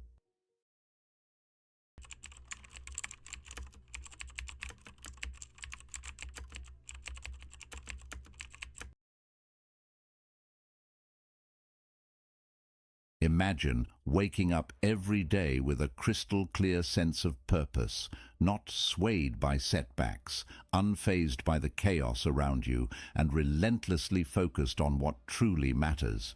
It sounds almost superhuman, doesn't it? Yet this was the everyday reality for one of the most powerful men in ancient history, Marcus Aurelius, a Roman emperor and a Stoic philosopher. His personal notes, a collection that has survived millennia, aren't just musings of a bygone era. but are startlingly relevant advice on how to harness the power of self-discipline amidst the noise of life. Today, we're diving deep into the heart of Stoicism, exploring its principles not as abstract concepts, but as practical tools for living a more disciplined, fulfilled life.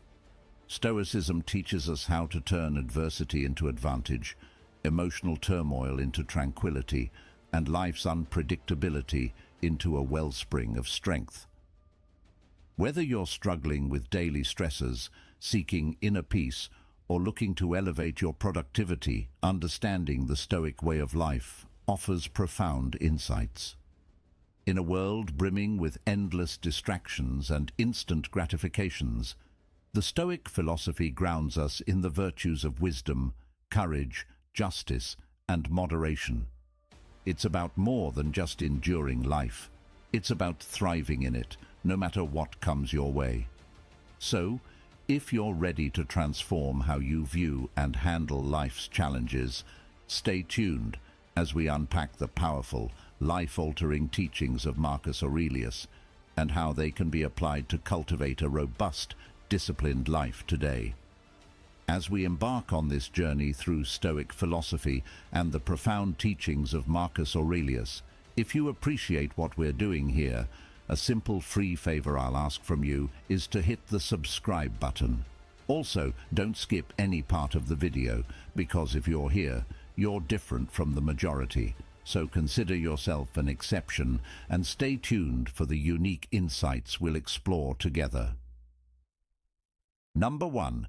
Self-discipline starts with finding your purpose. At the heart of Marcus Aurelius's philosophy is the belief that self-discipline begins with finding your purpose. But what does it really mean to find your purpose? It's about discovering what truly matters to you, what drives you at your core, and aligning your daily actions with that deeper calling. Marcus Aurelius often wrote about living in agreement with nature, which in Stoic terms means understanding your role in the larger scheme of things and acting in harmony with your virtues. For Aurelius, the purpose wasn't just a lofty ideal, but a practical compass that guided his every decision, from the mundane to the monumental. He believed that understanding one's purpose is what pushes you out of bed in the morning, ready to face the challenges of the day. It's what keeps you steadfast when temptations beckon you to stray.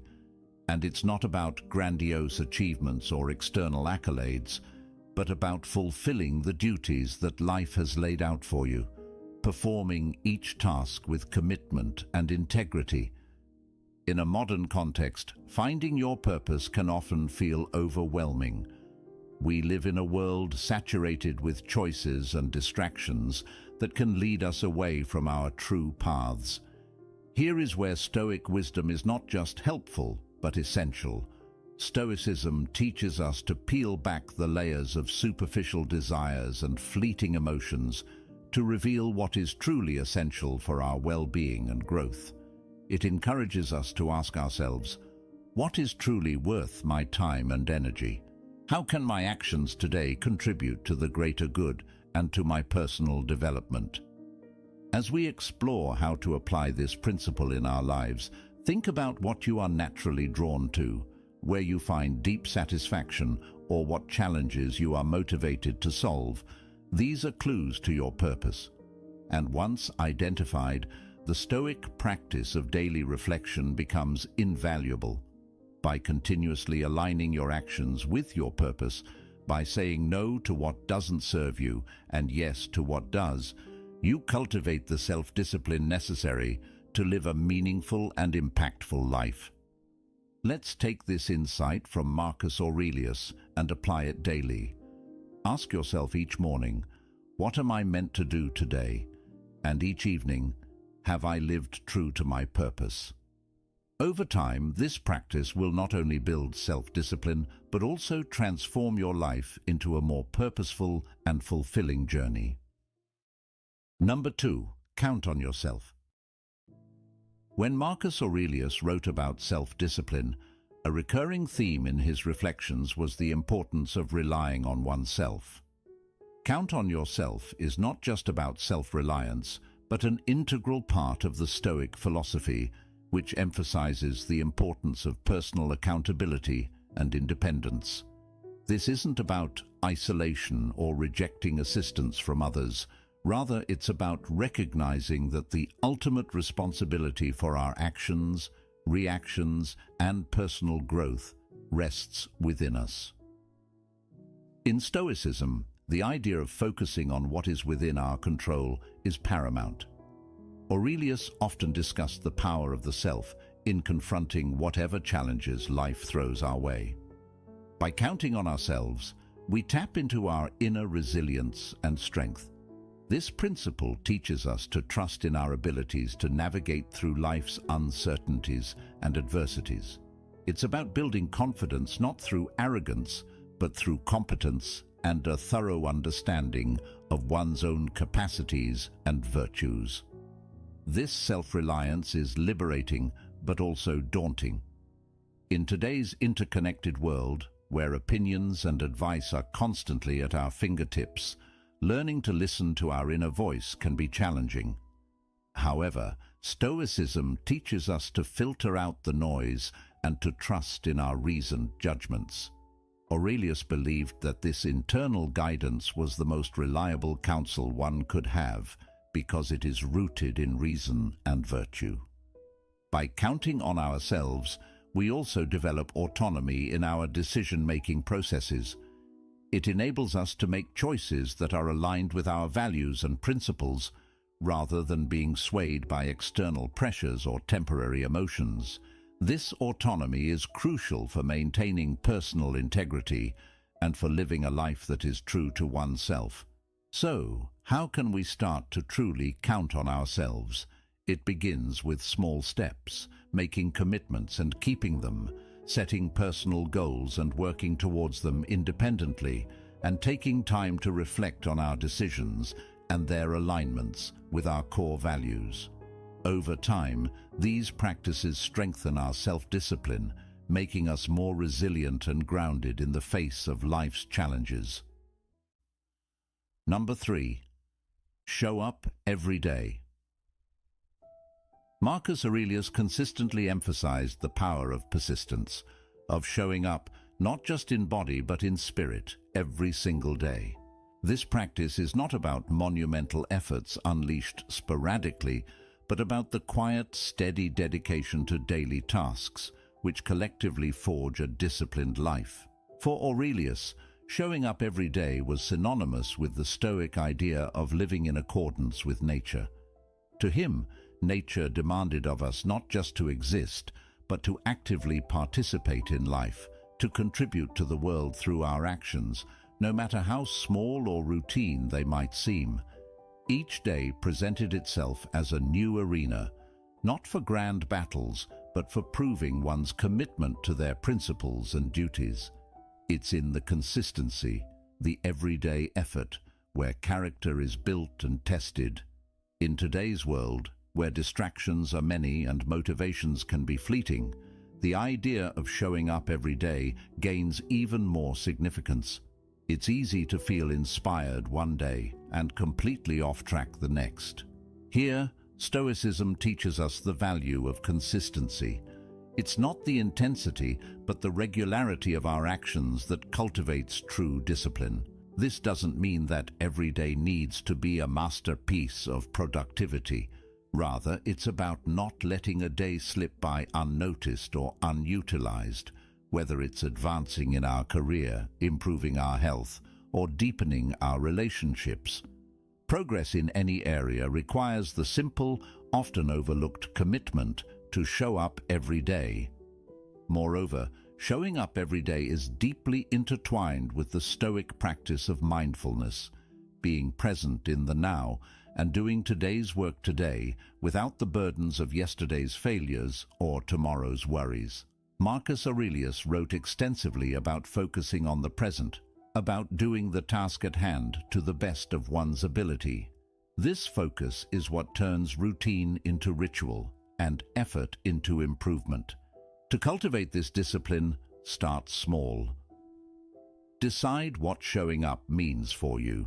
It could be as simple as writing a single paragraph of that book you've been meaning to write, doing a 5-minute workout, or spending 10 uninterrupted minutes with a loved one.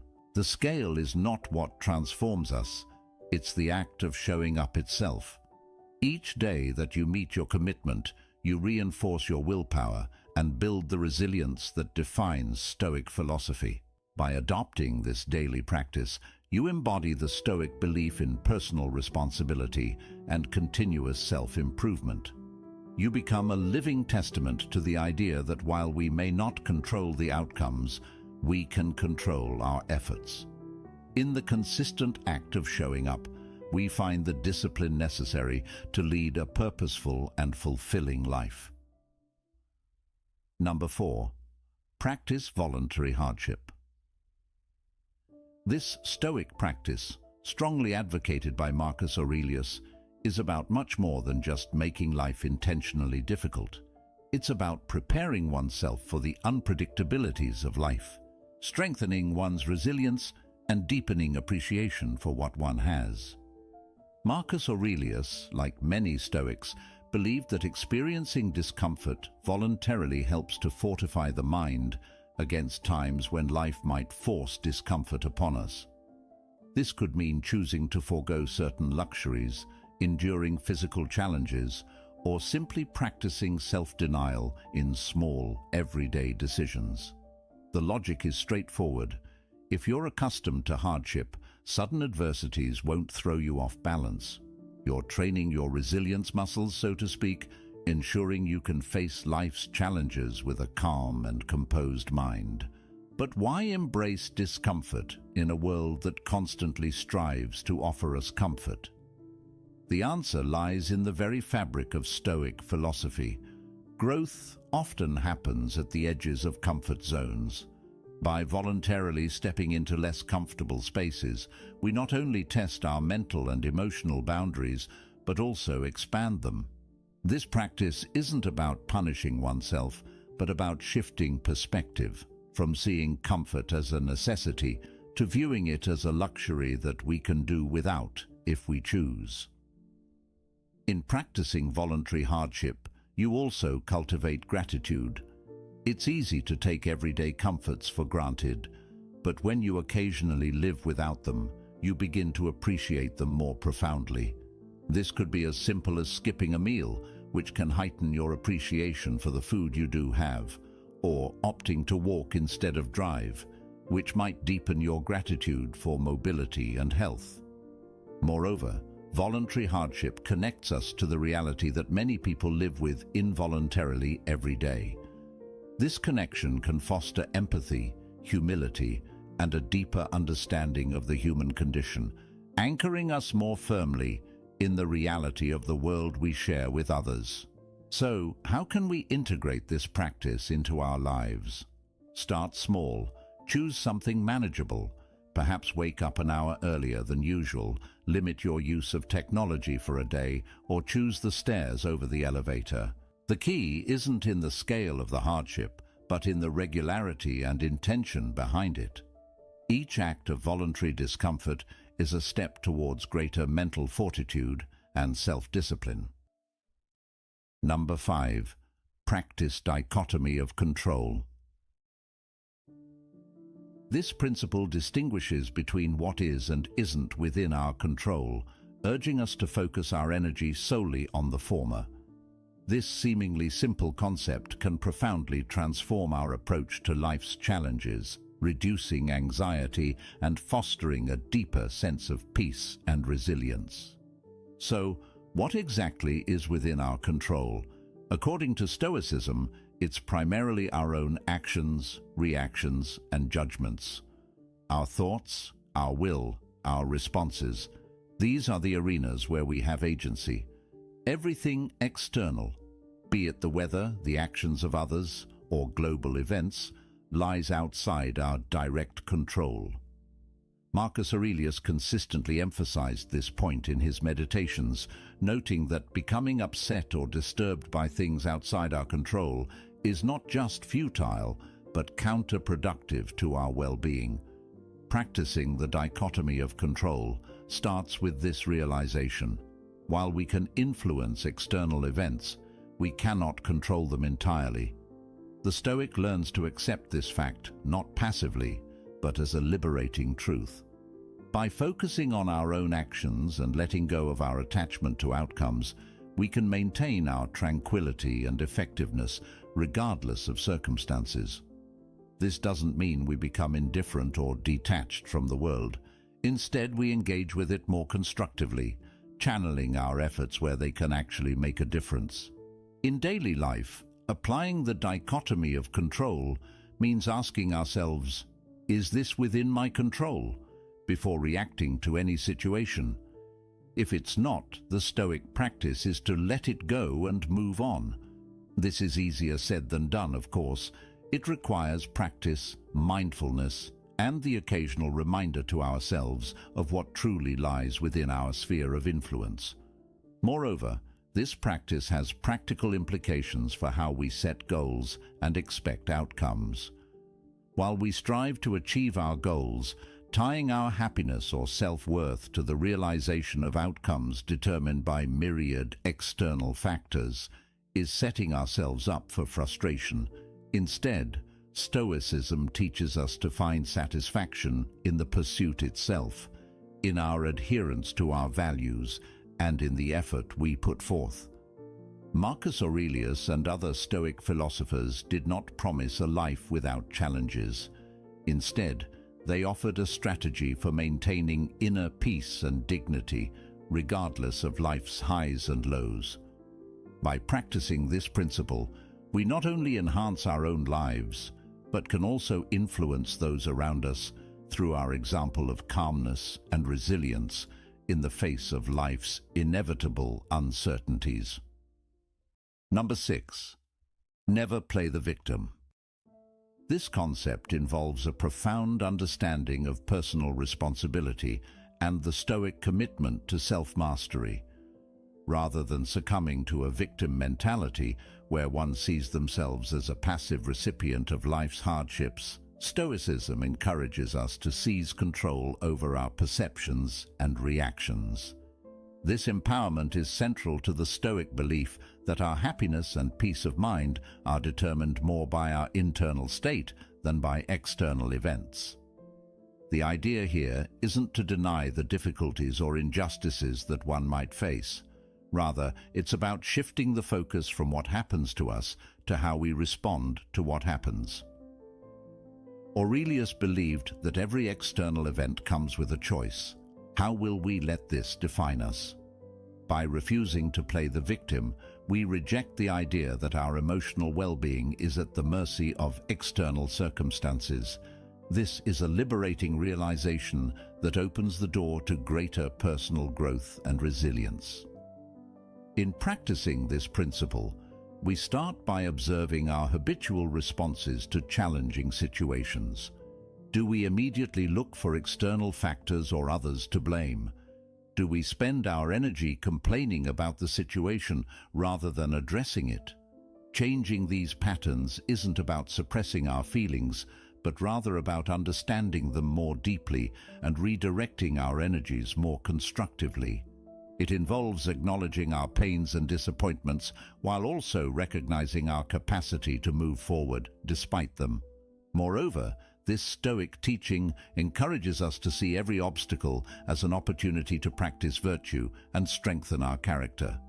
This perspective is fundamentally proactive and empowering. It transforms potential feelings of helplessness into moments of choice, where we can assert our agency.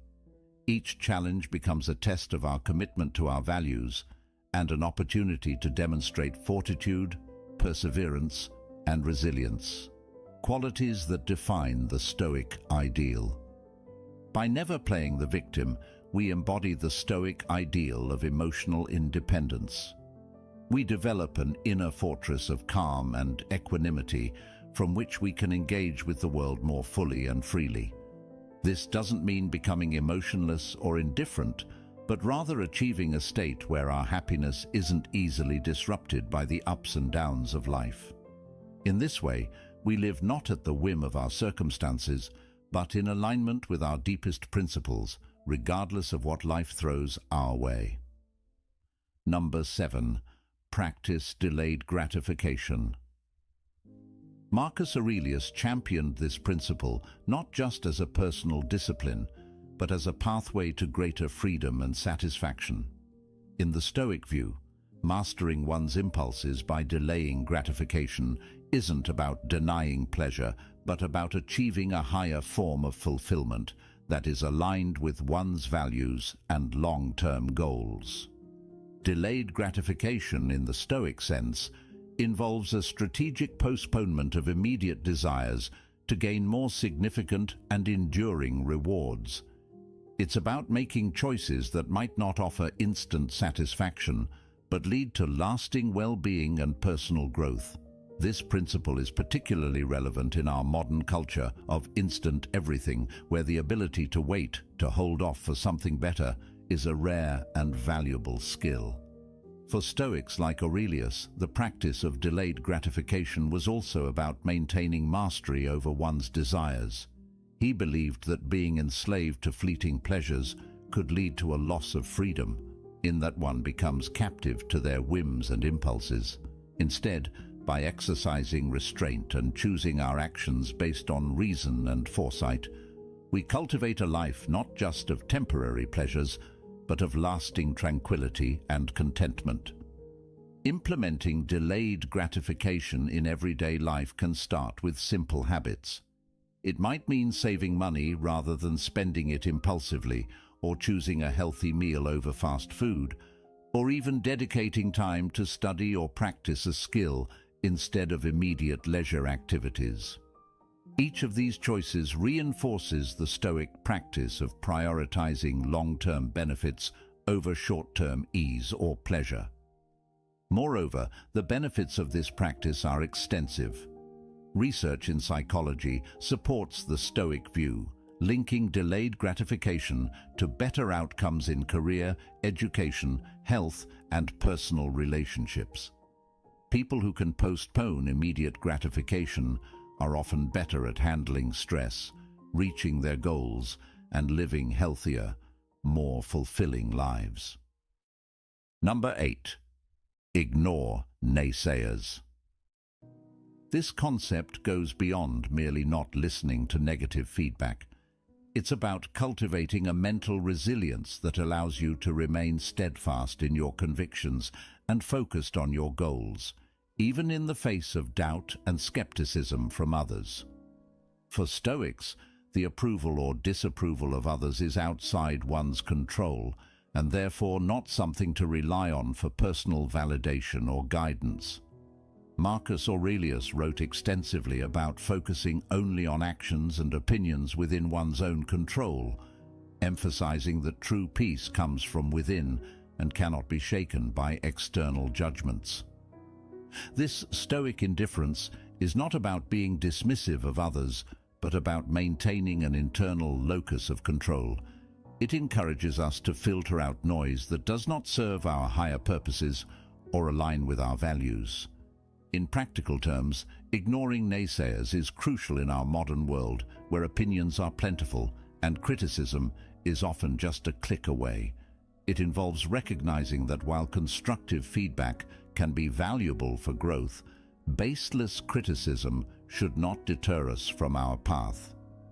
This distinction is vital. Stoicism teaches us to evaluate the source and intent of the criticism we receive. Is it informed? Is it well-meaning? Does it align with our core values? Moreover, practicing this principle means building a personal philosophy robust enough to withstand external pressures. It's about being confident in your decisions and actions, not out of arrogance, but out of a deep understanding of your own values and objectives. This is what Marcus Aurelius practiced daily, not just as a ruler, but as a human being striving for virtue in a complex world. The ability to ignore naysayers also enhances our emotional resilience, making us less reactive to negative opinions and more focused on our long-term vision. In a culture that often emphasizes the social validation loop, Being able to step outside this cycle and stay true to oneself is both rare and powerful. In embracing the Stoic practice of ignoring naysayers, we are not only protecting our mental space, but also actively choosing where to invest our emotional energy. It's about not letting external noise distract us from our internal dialogue, the one that truly shapes our lives. Number 9. Find wise people to emulate. This concept is rooted in the belief that much of our learning and personal development comes from observing and reflecting on the lives of those who have mastered virtues we aspire to develop. Emulating wise individuals isn't about copying them, but about learning from their example to enhance our own character and judgment. Marcus Aurelius, despite being an emperor, often wrote about his admiration for the qualities of others, both past and present. He saw the emulation of these figures as a way to internalize their strengths and virtues. For him and other Stoics, wisdom wasn't just theoretical knowledge, but a practical guide to living well, which could be best understood through the actions of those who have applied these principles effectively. In the context of Stoicism, choosing whom to emulate is about recognizing those who embody the Stoic virtues of wisdom, courage, justice, and temperance. These could be historical figures, contemporaries, or even characters from stories and literature who demonstrate qualities such as resilience, ethical integrity, and rational thinking. The key is to look for individuals whose lives provide a roadmap for facing challenges with grace and determination. Applying this principle today involves a thoughtful selection of role models whose values align with our aspirations. It's about more than just admiration.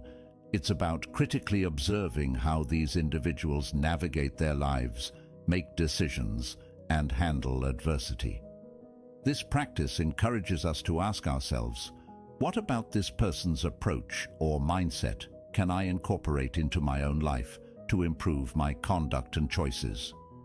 Moreover, emulating wise individuals helps bridge the gap between abstract philosophical concepts and everyday actions. It provides a concrete example of how Stoic principles can be lived out. This not only makes these ideals more accessible, but also more compelling as we see the tangible impact of Stoic virtues in the lives of those we respect. In seeking out and emulating wise people, we are engaging in a dynamic form of learning and self-improvement. It's a proactive approach to personal development that reinforces our commitment to growth and excellence. By surrounding ourselves with the influence of virtuous individuals, we set a high standard for our own behavior and decisions, propelling ourselves toward becoming the wise individuals we seek to emulate. Number 10. Honestly review your day. This practice isn't merely about recounting events, but involves a profound and reflective examination of one's thoughts, actions, and responses throughout the day. It's about discerning whether these behaviors aligned with one's values and Stoic virtues such as wisdom, justice, courage, and moderation. This introspective process is crucial because it serves as a feedback loop that helps one become more conscious of their actions and decisions. For Stoics, the purpose of this daily review isn't to dwell on mistakes or to indulge in self-criticism, but to observe and adjust. It's about learning from each day's experiences and using that knowledge to refine oneself continuously.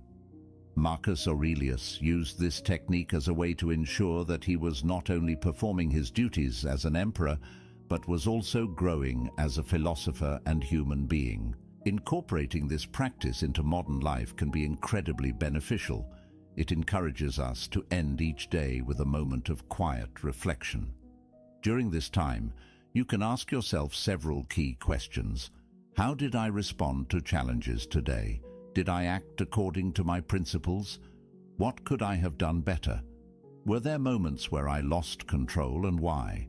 Reflecting on these questions helps you to develop greater self-awareness. and guides you in living a more deliberate and intentional life. Moreover, this practice can foster a sense of peace and completion at the end of each day. It allows one to address any lingering thoughts or stresses by confronting them directly rather than carrying them into the next day. This can be especially powerful in our fast-paced world, where it's easy to lose track of our deeper goals amid daily distractions and pressures. By honestly reviewing your day, you engage in a form of self-accountability that is gentle yet rigorous. It's about recognizing your strengths and acknowledging areas for improvement without judgment. This Stoic habit builds resilience and wisdom as it teaches you to be both the student and teacher in your life's journey, constantly learning from your own experiences and striving to embody the virtues that define Stoicism. Over time, this practice can transform not only how you view your days but also how you live your life, aligning more closely each day with the ideals you cherish. Thank you for joining us on this journey into the heart of Stoicism and the timeless wisdom of Marcus Aurelius. Remember, every day is a new step towards mastering yourself, embracing the virtues that define a life well lived. If you're keen to dive deeper, check out one of the suggested videos on your screen next. Your presence enriches our Stoic Journal community, and we're grateful for it. Until next time, keep living intentionally and wisely.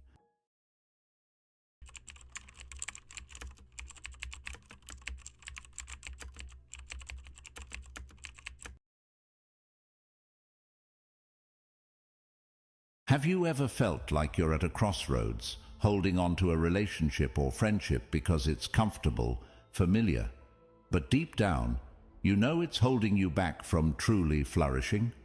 It's a tough pill to swallow, realizing that sometimes the people closest to us, the ones we've laughed with, cried with, and shared countless memories with, might not be meant to journey with us forever. It's a stark revelation, isn't it? But here's where the ancient wisdom of Stoicism sheds a transformative light on our modern dilemmas. The Stoics, with their profound insights into human nature and the pursuit of a fulfilling life, remind us that personal growth often requires making hard choices about who we allow into our inner circle.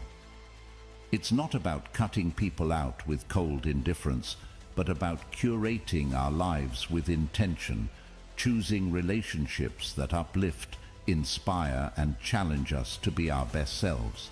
So, if you're standing at that crossroads, feeling the weight of a decision that could redefine your path, you're not alone. Today, we dive deep into the heart of Stoic wisdom to explore the signs it's time to lovingly release certain ties, making space for new growth, deeper connections, and a life aligned with your highest virtues. Stay with me as we embark on this journey together, guided by the timeless teachings of Stoicism, ready to discover the freedom and peace that come from choosing our relationships with wisdom and courage. And as we navigate this journey, I invite you to hit that subscribe button, share this video with someone who might need to hear this message, and don't forget to like and watch every part without skipping, because every moment of this exploration could be the one that transforms your life.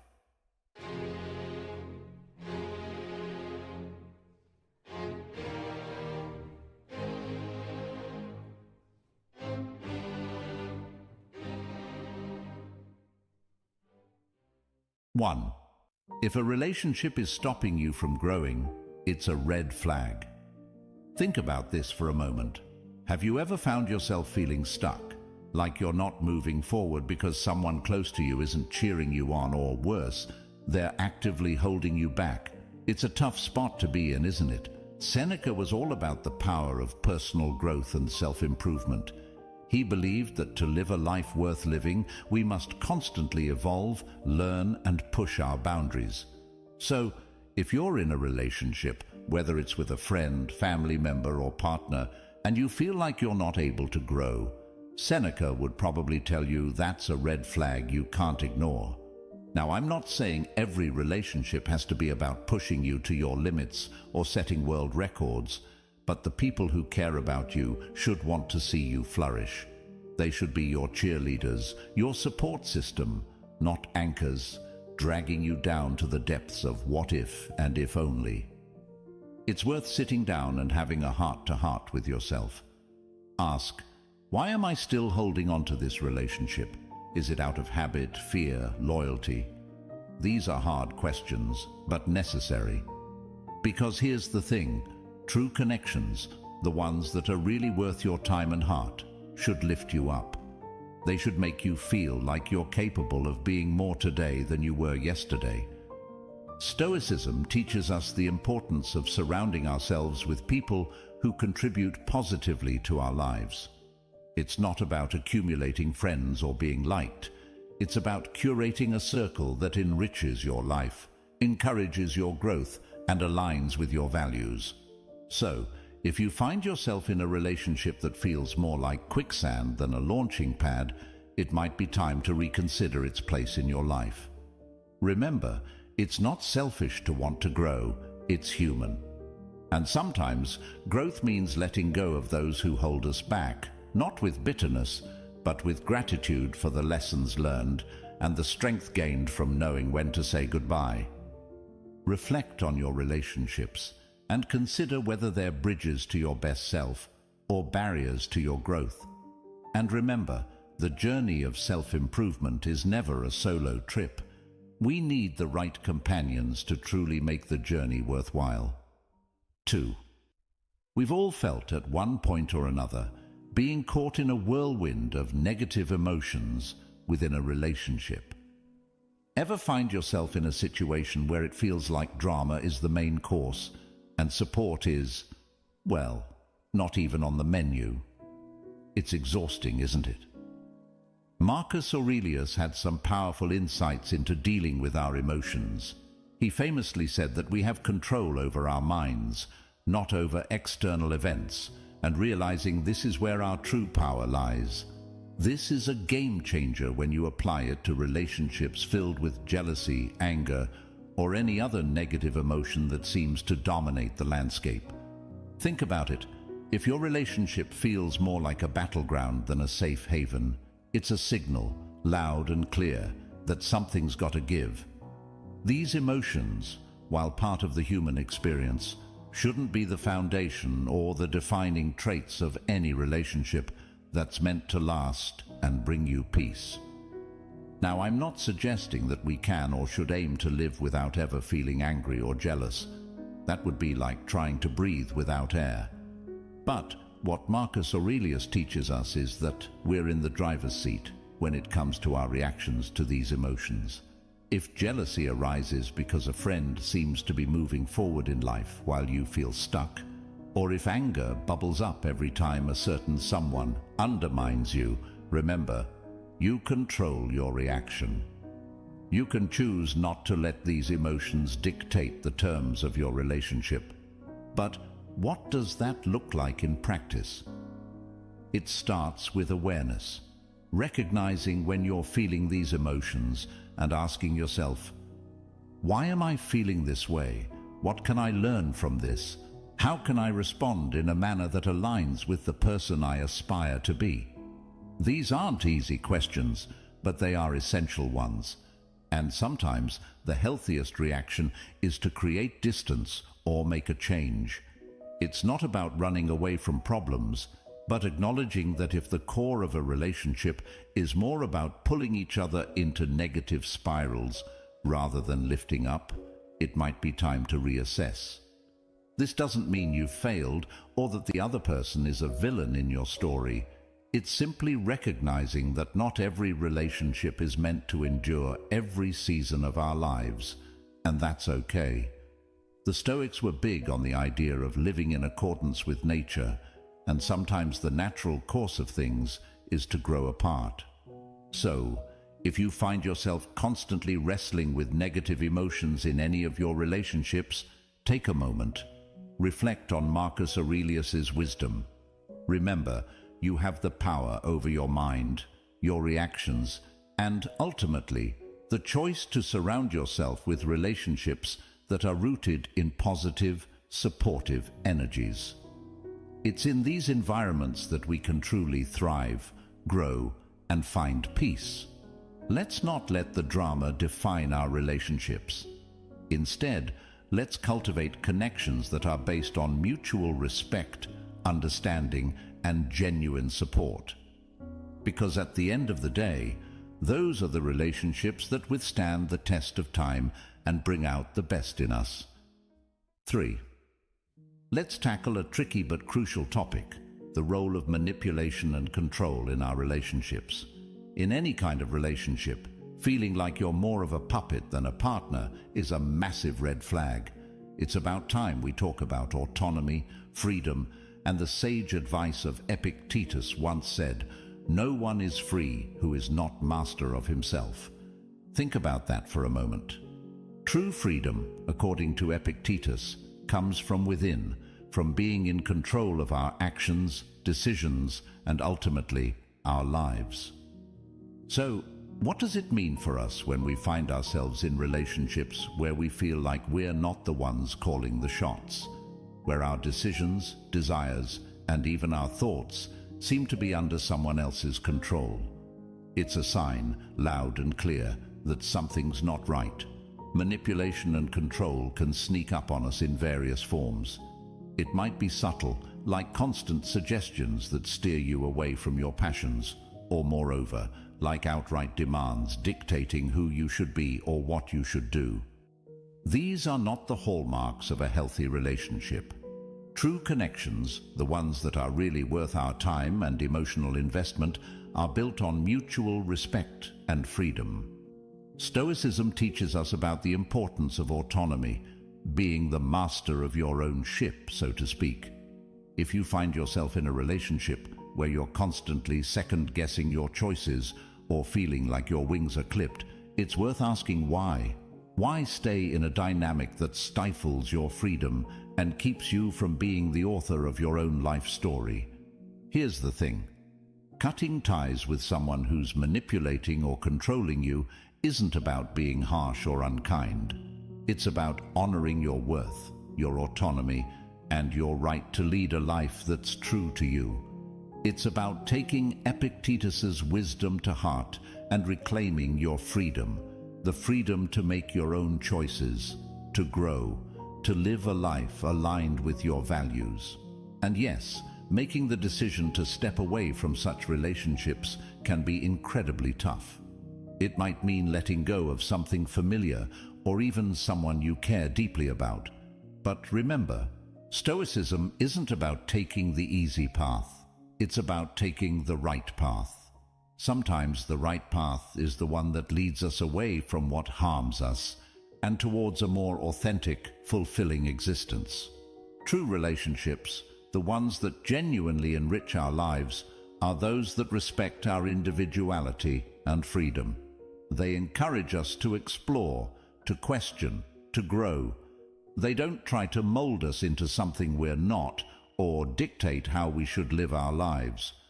So if you're feeling like someone's pulling your strings, take a moment to reflect on Epictetus's words. No one is truly free who isn't master of himself.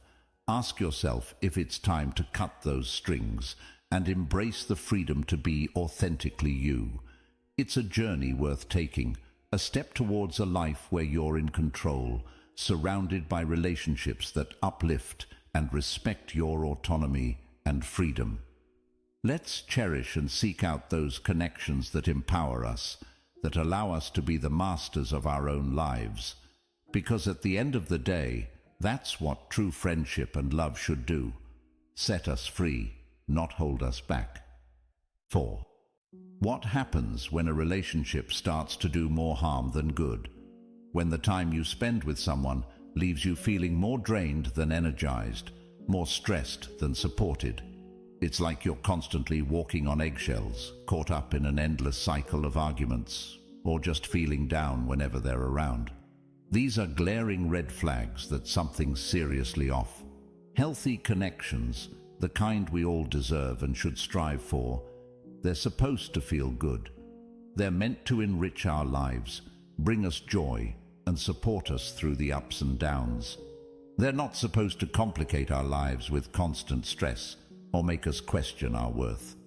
The Stoics were all about living in harmony with nature, including our own nature, and pursuing a life of virtue and tranquility. They believed in the importance of maintaining relationships that are in line with these principles.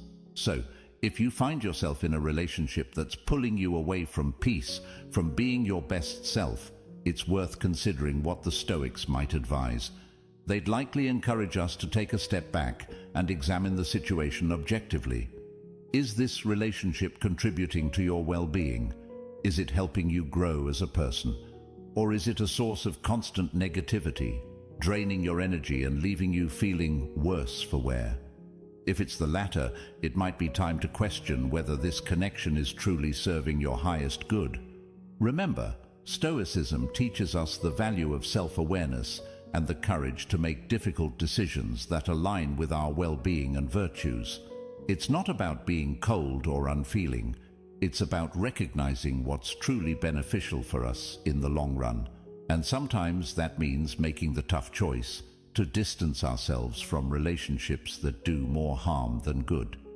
This isn't to say that every rough patch means a relationship is toxic or should be ended. But if you're consistently feeling worse because of someone's presence in your life, it's a sign that something needs to change. Healthy relationships might have their challenges, but at their core, they're sources of support, love, and mutual growth. So if you're nodding along, feeling like this resonates with your current situation, take a moment to reflect. Consider what steps you can take to address the issues at hand. Communication is key.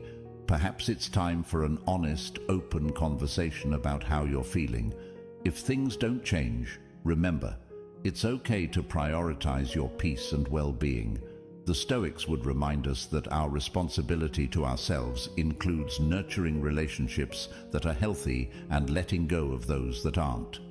Let's commit to seeking out and cultivating connections that feel healthy, that add to our lives rather than complicate them. Because at the end of the day, we all deserve relationships that bring us joy, growth, and tranquility. And remember, it's through facing these challenges, making these tough decisions, that we grow stronger and more aligned with our true selves. That's the Stoic way, embracing what serves us and having the wisdom to let go of what doesn't. 5. Lack of mutual respect is another deal breaker. Without respect, there's no foundation for anything positive. Without respect, what do we really have? It's like trying to build a house on sand. Eventually, everything's just going to collapse. The Stoics, who were pretty big on the whole concept of living a virtuous life, placed a huge emphasis on self-respect and the respect we owe to others. They believed that every individual possesses inherent worth and dignity, and this belief should be reflected in how we treat each other. So, if you find yourself in a relationship where you're not being treated with the dignity you deserve, it's a massive red flag. It's not just about feeling undervalued, it's about recognizing that a fundamental aspect of your humanity is being disregarded. Mutual respect is the bedrock of any healthy connection. It's the foundation upon which trust, love, and genuine understanding are built. If that's missing, then what's left? You're left with a relationship that's hollow, unfulfilling, and frankly, not worth your time and emotional investment. Now, I can almost hear some of you saying, but what if it's not that simple? What if I really care about this person? And that's a fair point. Relationships are complex and emotions are powerful. But here's where the wisdom of Stoicism can guide us. The Stoics were all about clarity, rationality, and living in alignment with our highest values. They would encourage us to take a step back and assess our relationships through this lens. Are we being true to ourselves by staying in a situation where we're not respected? Are we honoring our inherent worth and the virtues we strive to live by? If the answer is no, then it might be time for a serious reassessment. This doesn't necessarily mean cutting someone out of your life with cold precision. Instead, it's about recognizing your own value and making decisions that reflect that.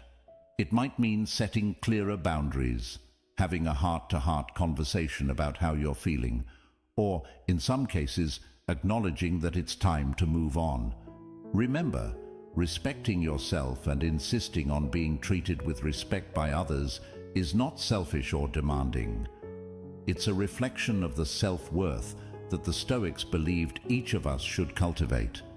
It's about living with integrity and ensuring that your relationships reflect the respect and virtue you strive for in your own life.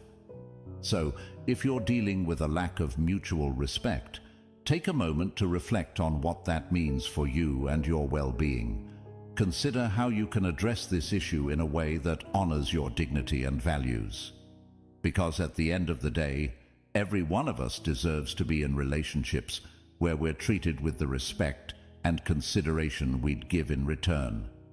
Let's strive to cultivate connections that are rooted in mutual respect, where each person is valued and appreciated for who they are.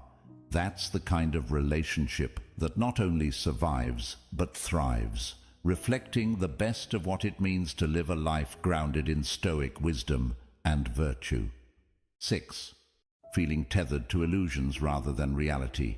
Stoicism, at its heart, is about acceptance, accepting the reality of our lives, our relationships, and the world around us, not as we wish them to be, but as they truly are.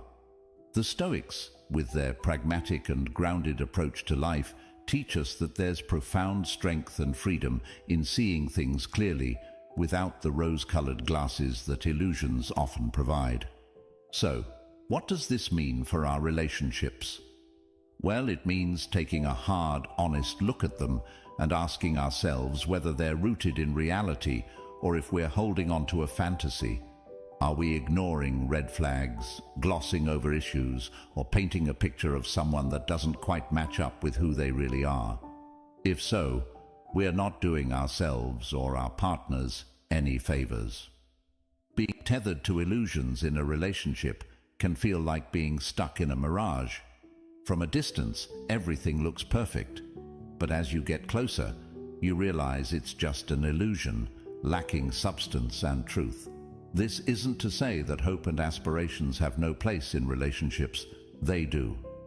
But there's a fine line between healthy aspirations and losing ourselves in fantasies that detract from our ability to engage with the genuine nature of our connections. Embracing the truth, as the Stoics would advise, is about confronting these illusions head-on. It's about having the courage to recognize and accept the reality of our relationships, even when it's uncomfortable or painful. This is no easy task. It requires a level of honesty and vulnerability that can be daunting, but there's incredible power in truth. It's the foundation upon which genuine, meaningful relationships are built. The process of embracing reality over illusion can be transformative. It might mean acknowledging that a relationship isn't what you thought it was, or that the person you're with isn't who you hoped they would be. This realization can be a bitter pill to swallow, but it's also a crucial step towards genuine growth and emotional freedom. It opens up the space for you to engage in relationships that are authentic, where you can love and be loved for who you truly are, not for the illusions you've constructed. So, if you find yourself feeling tethered to illusions, take a moment to reflect. What aspects of your relationship are real, and what parts have you embellished or imagined? How does this alignment, or lack thereof, with reality affect your happiness and well-being? Remember, Stoicism isn't about pessimism or resigning ourselves to unhappiness. Quite the opposite.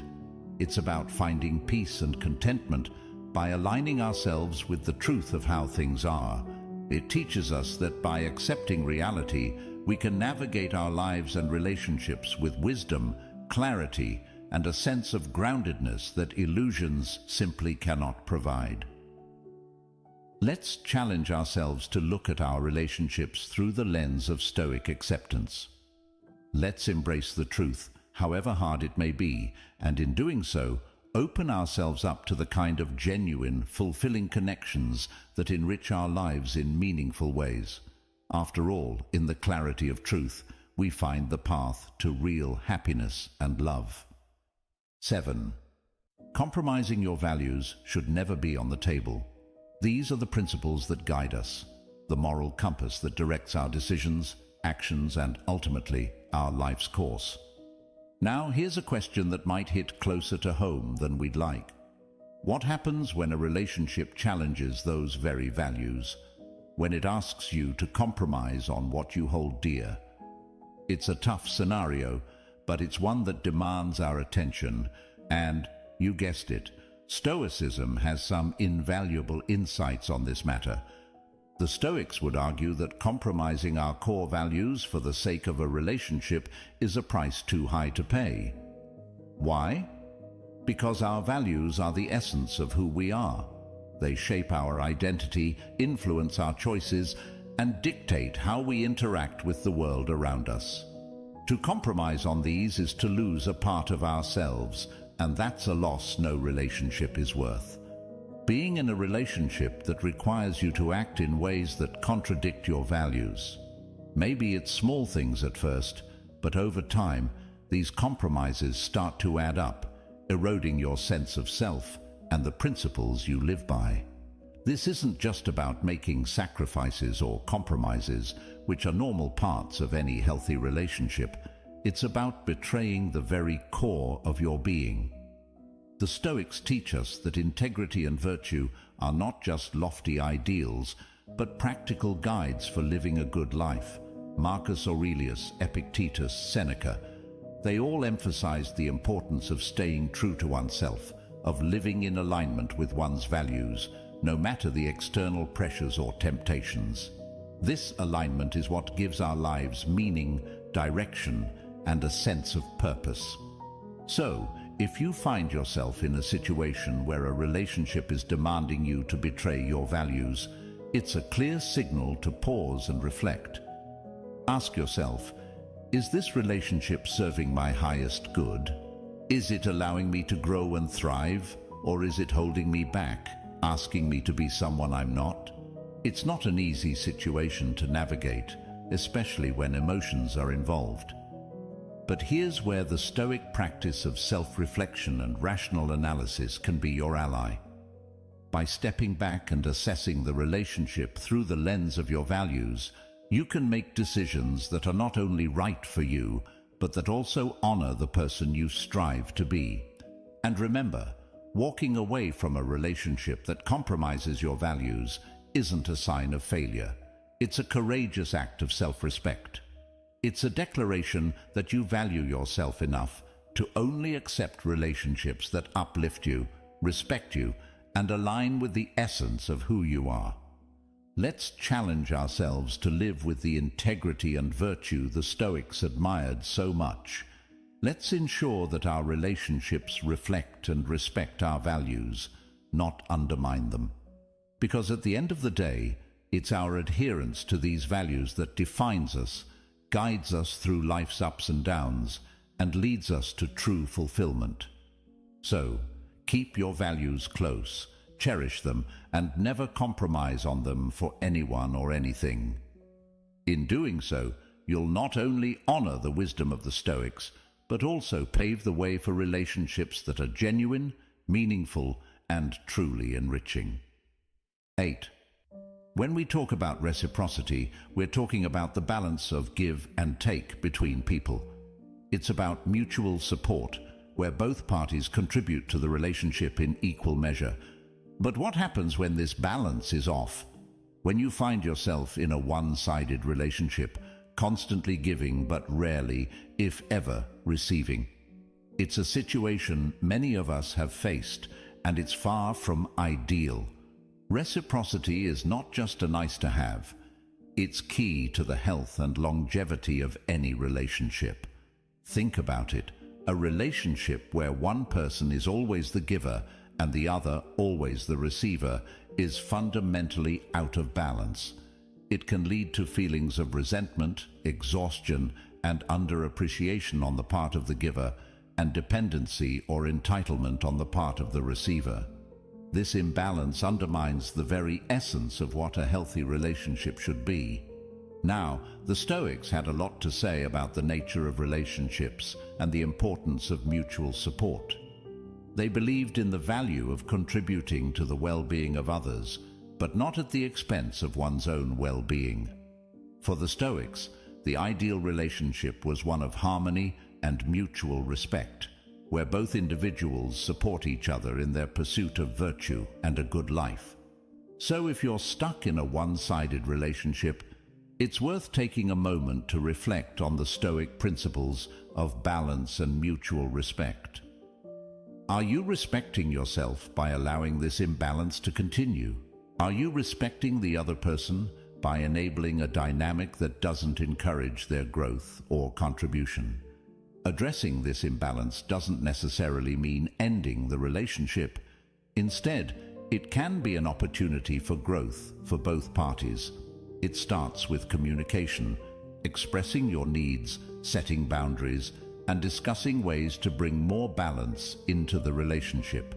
It's about encouraging and allowing the other person to contribute more, not just materially, but emotionally and spiritually as well.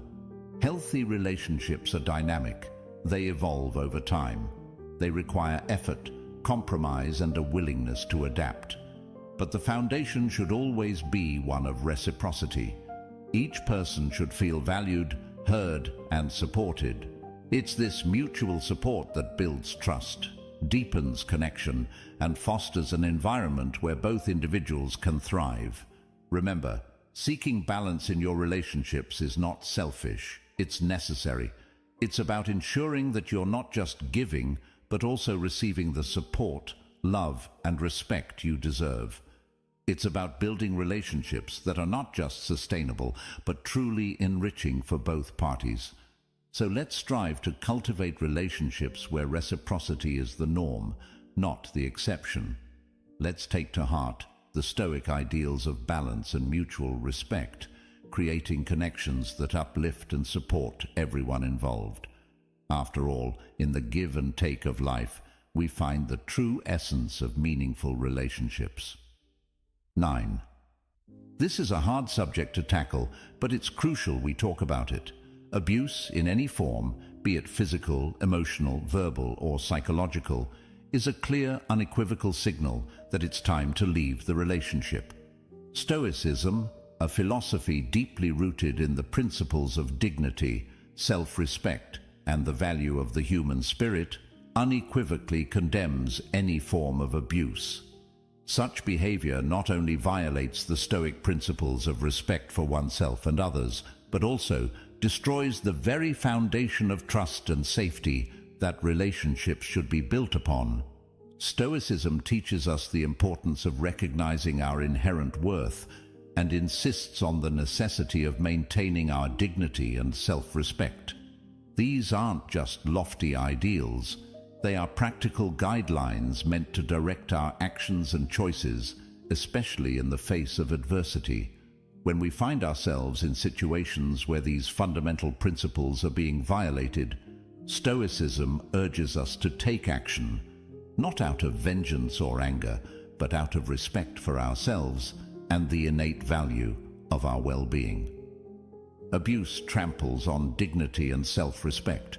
It seeks to diminish the victim's sense of self, to control and to instill fear. This is antithetical to everything Stoicism stands for. The Stoic response to such a situation is clear. Seeking help and exiting the relationship is not just important, it's necessary. It's a step that aligns with the Stoic commitment to living a life that is virtuous and dignified, one that respects the inherent worth of every individual, starting with oneself.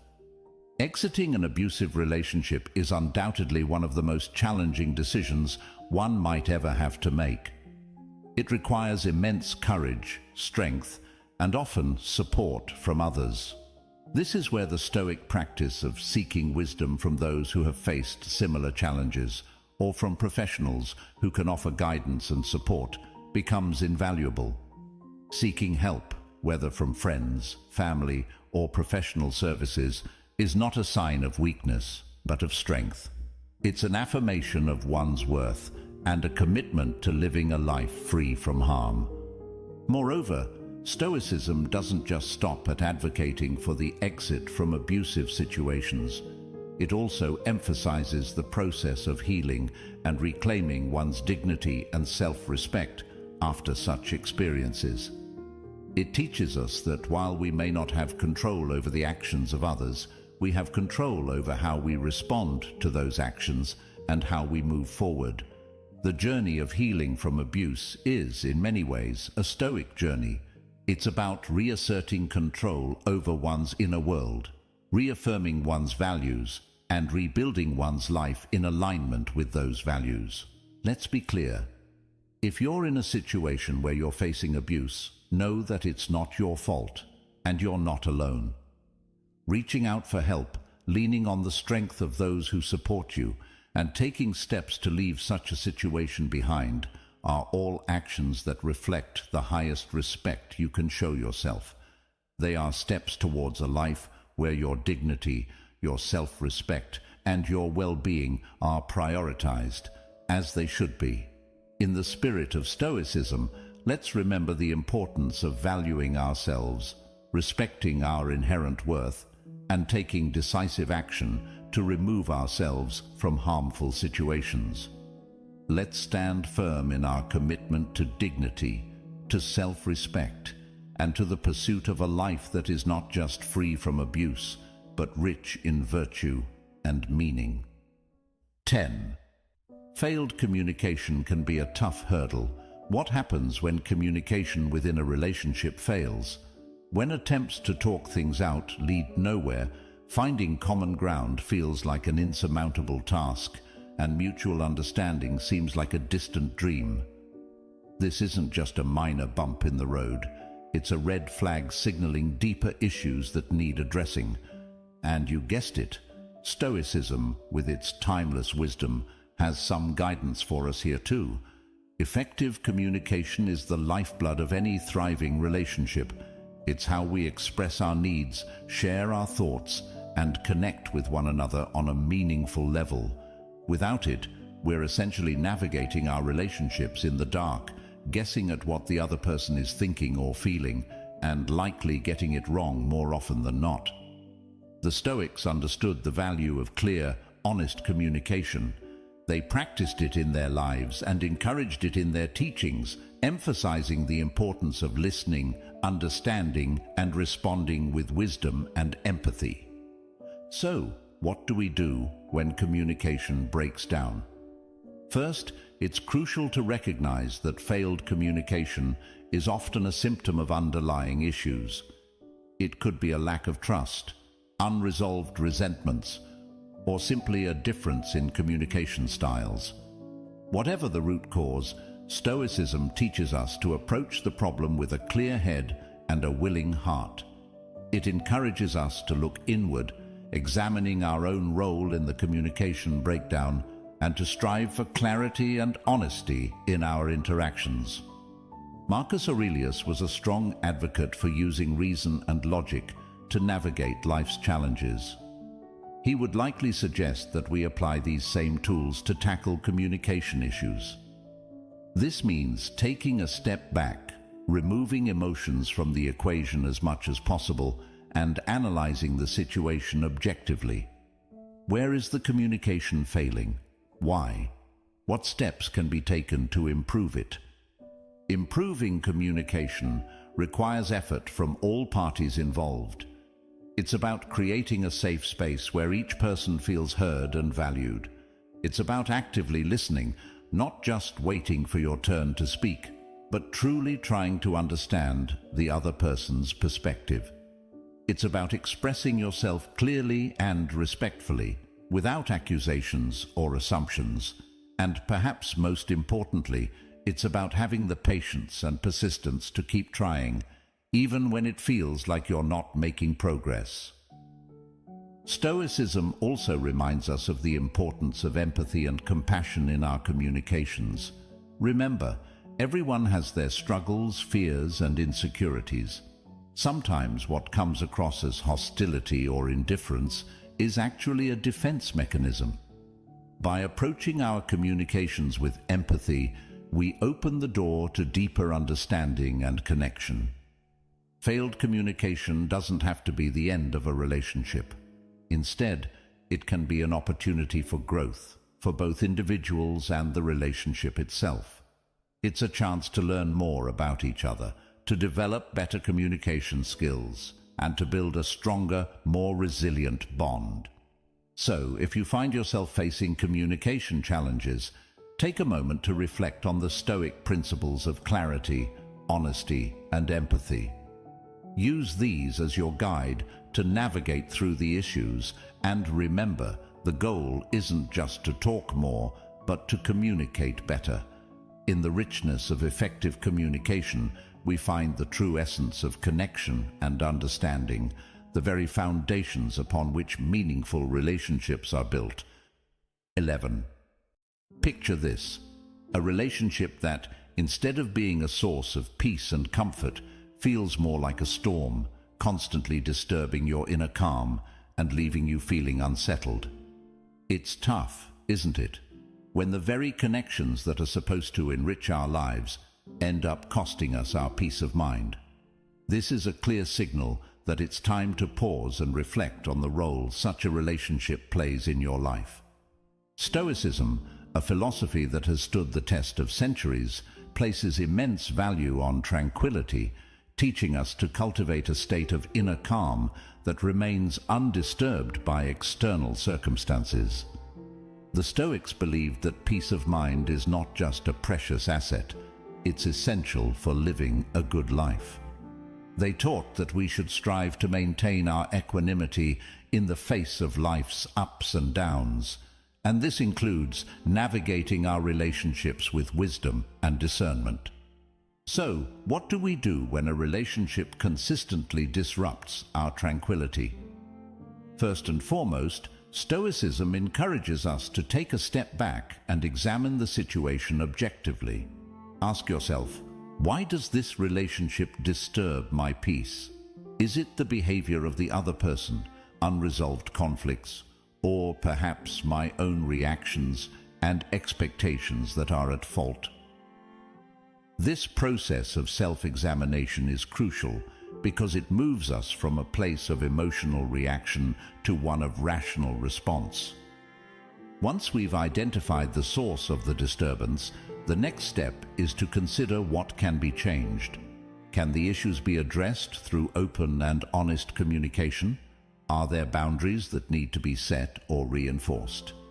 Remember, Stoicism doesn't advocate for passive acceptance of all situations. While it teaches us to accept the things we cannot change, it also encourages us to take action where we can make a positive difference. However, if after careful consideration and effort, the relationship continues to be a source of turmoil, it may be time to question its place in your life. This isn't about giving up at the first sign of trouble or conflict.